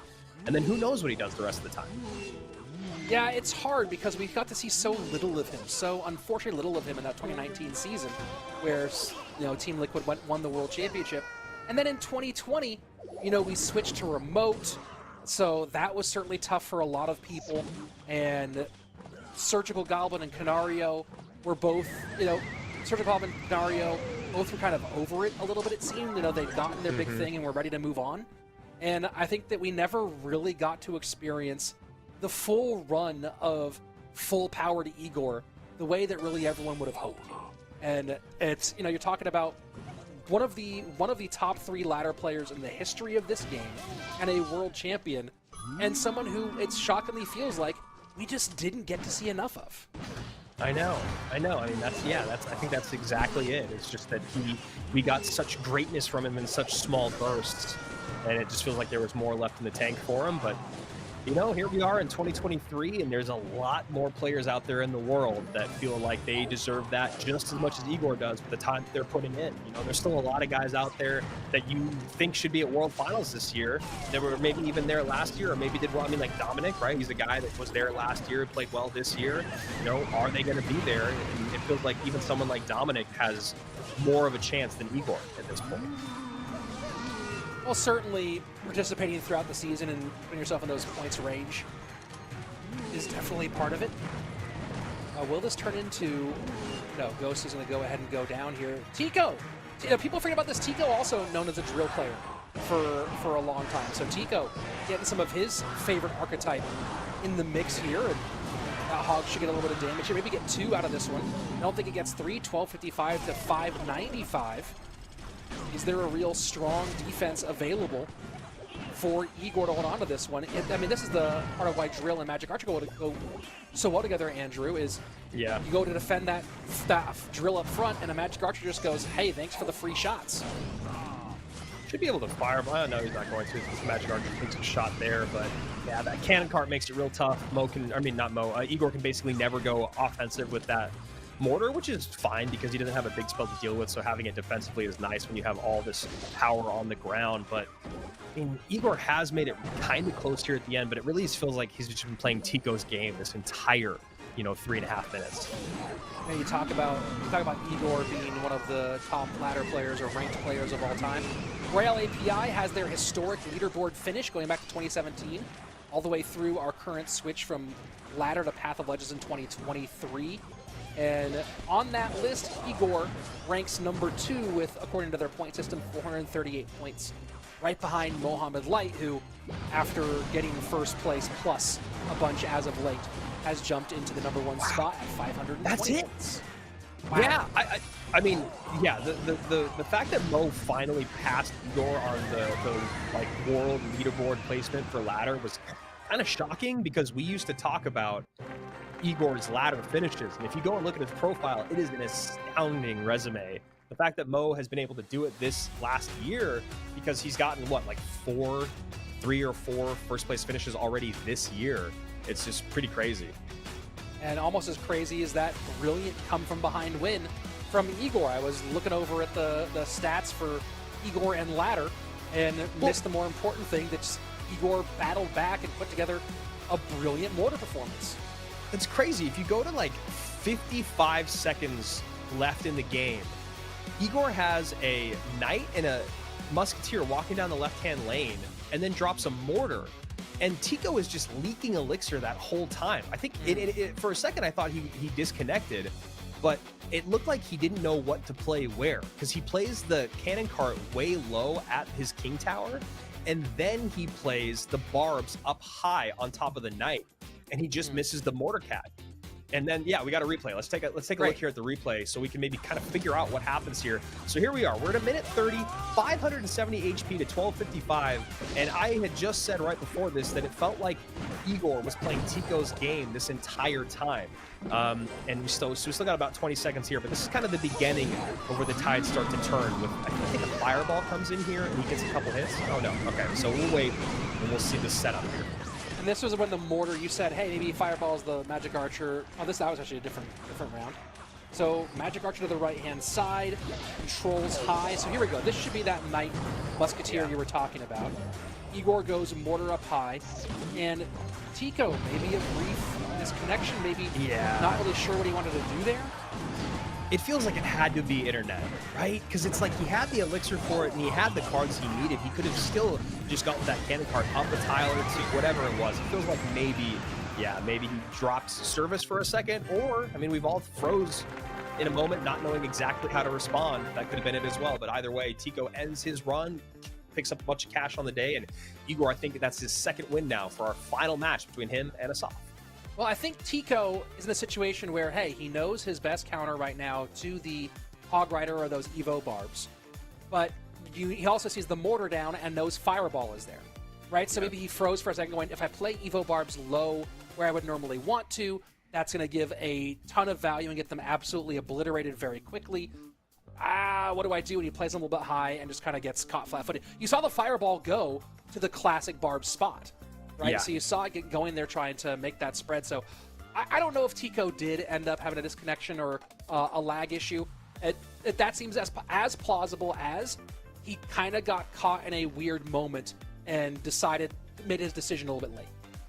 Because if he had to play another card to get to the barbs and he was trying to decide which card to play, and then he ends up playing the cannon cart, the other part of it is that normally you'd want to play that cannon cart right up high, right into that mortar, but there's a knight, mortar, and then musketeer in that order, so that cannon cart is going to get taken off the board, and you know that Igor is going to double down on that mortar. If, you know, the knight ends up coming down, he'll probably drop goblins or something in front, or even a hog rider just to tank for that mortar for a second longer. So yeah, I'd love to hear what he has to say, but that was a really interesting come from behind win that we saw there, 570 to 1255, and then Igor gets one big mortar connection. And I don't know what it is for me. I just don't love Mortar Hog. I mean, I like watching it, and obviously I'm not saying it's not good. I'm just saying, me personally, when I play it, for someone that loves Mortar so much, I just don't like it with Hog. I like it so much more with Miner, but Igor can do it with anything, apparently. Sure. I mean, Mortar Hog is always fascinating, right? Because Mortar isn't really a phenomenal defensive building, and you still do play it defensively. You have to in lots of matchups, but it's one of those ones where you don't really feel like Hog usually goes with other offensive pressure, and you don't really feel like Mortar usually goes with that kind of offensive pressure, right? Mortar GY feels like it makes a lot more sense in some ways. Yeah. Mortar Miner, obviously. There's something about Mortar Hog that I think you're right. It just kind of feels like a funky but absolutely, of course, workable combination. And especially now with how strong the knight is, I think one of the issues before that I had with like Mortar Hog was that I had to use my hog as my ground tank or ground kite a lot of times when my knight was out of cycle and I couldn't play goblins or fire spirit because it wasn't enough. And I feel like that's maybe another place that I could just be a little bit better versed in. Clearly not a problem here for Igor. Picks up a win. Just waiting on Assaf now for the final game of the day here at Royale Masters. If you guys saw on the right hand side of your screen, there's a couple more of these events. There's 2 more, I believe. And there's also still a Royale Masters event coming your way later on this year. So go and follow them on Twitter. Go join the Discord. Dawson, Tasty Bacon, they're so good at letting everyone know when to sign up for qualifiers, when they start, when they end, what you need to do. They're good at responding to any questions that you guys have, because I know for a lot of players, and even like who was it last month? Was it Wallace, I think? I think it was Wallace. Even at CRL, Wallace, who was an incredible player, one of the best in the world, even he was like, what am I supposed to do right now? Am I supposed to check in? Or, you know, I remember we were kind of sitting there waiting for the game to start. So don't worry about it. If you've never been in a high-level competition, Royale Masters is a great place to start. There's tons of people there to help you out and a great Discord. So we would love to cast your matches next month, especially because whoever that was in the chat was saying that, you know, they could beat everyone. There's always someone that can beat everyone. You know what? There are a lot of people who can beat everyone, and I can't wait to see them beat all the people. That would be super fun. And speaking of fun here, it looks like Assaf didn't realize he was still in. Oh. And so Assaf is as a no-show, so we are moving around. Hey, you still get your match. You still get your chance. So we're going to bring back our current leader.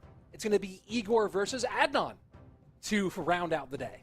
I am so not upset about this. This is a fun final match of the day. Adnan has been unstoppable, but Igor now has a little bit of fire under his belly. Yeah, let's see what he can do here. Will Igor be going back to the same thing again? It certainly feels like it. See our previous winners. You can see September and October. You have 2 opportunities to come win a bunch of cash. And Adnan just goes right back to the skies. Igor goes right back to the ground with the mortar. And that's a great mortar moment. Does the snowball get there in time to make some real damage? Yes. Wow. And that was kind of that could have been a full-on tower down if either the snowball had come out earlier or one of the goblins had gotten on a bat as opposed to getting on the tower. Either way, Igor recognizing, hey, you don't have your barbs in cycle, you don't have a good response to this hog. Let's go. And clone. And this clone, Igor, I mean, he does have the fire spirit, but that's not enough. Double baby dragon fireball comes out. Okay. All right. Adnan getting a little cheeky here in the final game of the day, and I'm all here for it. Yeah, I'll take it. I'll take some lava clone to end off our crazy day. Why not? Yeah. I don't know how. Now that he's shown his hand between the bats, the spirits, the fire spirit, and the 2 spells, I don't know, but I'm ready for it. And you can see Igor goes, I'm not going to let you catch me off guard, man. I'm going to wait to see what you do before I commit to anything. Well, he definitely can't throw a hog into Evo Barbs right now, and he's going to. So, I mean, you called that perfectly. Can't do that thing he just did. He's in the Fireball Snowball this? Fireball Bats this? Snowball... Misses the flying machine. Oh my goodness. Oh my goodness. Fireball this? Can he? No. I do not for the life of me understand knowing Evo Barbs are in cycle and then just throwing a Hog Rider at that. I don't understand anything about that. It was the one play that you decided was the one play that could not happen in this Clash Royale game, and it's exactly what Igor sent in, and he got punished for it. I mean, look at the left-hand tower now, 884. Mortar on the tower, will take the tower here. Nice fireball.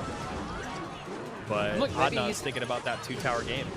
Yeah, and I mean, look, this might turn out to a win for Igor, and maybe he wanted the Evo Barb out of cycle? I don't know. There's a lot of pups. There's a flying machine. Flying machine gets on tower. Snowball, can it save? The bats save it. Okay, well, okay. All right, Igor. Okay.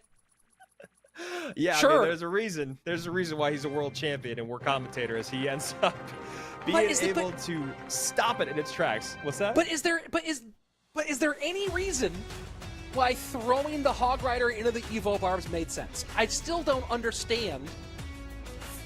Is it just to get the Evo Barbs out of? That still seems crazy to me.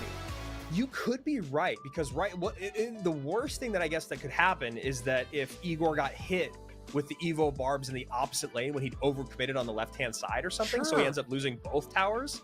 But I agree. I don't know, and I'd love to hear what he has to say about it. And of course, anytime you talk to a pro, a lot of times they're just like, oh yeah, I meant to do that. Yeah, But I don't think he did. Like, you're throwing 4 elixir into a nasty counter push. Yep. Maybe because it was like a clone deck. He knew he could do something. Like he had Fireball, had Snowball. But it just feels like giving up a 9 elixir swing. That's all it feels like to me in my brain. So yeah, I don't know. I'm watching it right now. You know, the Barbs just came down. I mean, maybe it's the idea that Igor was able to distract him from the weaker tower. Maybe that's all he wanted to do, was just change the conversation to the left-hand lane because he had a little bit more HP to gamble with. But either way, he ends up pulling out a crazy one. I still don't know if that's the right play, unless it was to bait out Barbs, because they could have been an issue later on. Either way, let's take a look here at the leaderboard for a very exciting Wednesday. I mean, you said it's the best place to watch Clash Royale on a Wednesday. You're 100% right. Tico and Igor both go on nice little runs here at the end to get themselves to $375. Mohammed Light, second place, $675. And of course, trainer Adnan, our big winner on the day, who decided to come out with Lava Clone to end things out with $875, 8 wins, and then everyone else with just one: Aslan, Assaf, EGW, and Rockstar. Another great day here at Royal Masters, man. A phenomenal day, right? It was really fun seeing Adnan play at a high level. It was fun seeing Igor come out and show some flashes of the brilliance that we know he has in there. It was fun seeing Mo take some struggles and then go, hey, wait a second, guys, I'm still top tier. Let me show you guys how it's done for a few games. So we got a little bit of everything today. We got some surprise decks. We saw 3M Pump happen. I know. Right? Everything. Yeah. It feels like all things happen. Yeah. I mean, really what we didn't see was Evo'd Skeletons, which you and I both forgot existed for a little bit. That was about it. We saw RG once or twice. I think the Evo Skeletons might have been a figment of my imagination. It's very possible. You're right. They're not real. Man, but you know what is real? This competition, these opportunities, and of course, there, as you saw on the list during our scroll during gameplay, we still have a couple more months of this King of the Hill for Royale Masters remaining. So if you haven't yet, go jump on the Discord. You can get involved next time. You can beat everybody. Go ahead and do it. There's $3K on the line every single time, Andrew. And I just heard from our producer, there's about to be a big announcement on their socials about the traditional Royale Masters competition. That's where you and I first started working with them. We fell in love with their duel mode, which is basically, it's duel mode, but if you lose with the deck, you can play it again, or you can use those cards again. It's only when you win with the deck. You and I love that format. Royale Masters has stuck with it, and apparently they are having a big announcement coming your way very, very soon. So go and follow them, whether you want to do, you know, more King of the Hill, or you want to join into their main competition of the year. That's it for us here on behalf of everybody at Royale Masters. For the man pushing the buttons behind the screen, my buddy Andrew Guy, I'm Rich Slayton. We'll see you back here next time for more King of the Hill.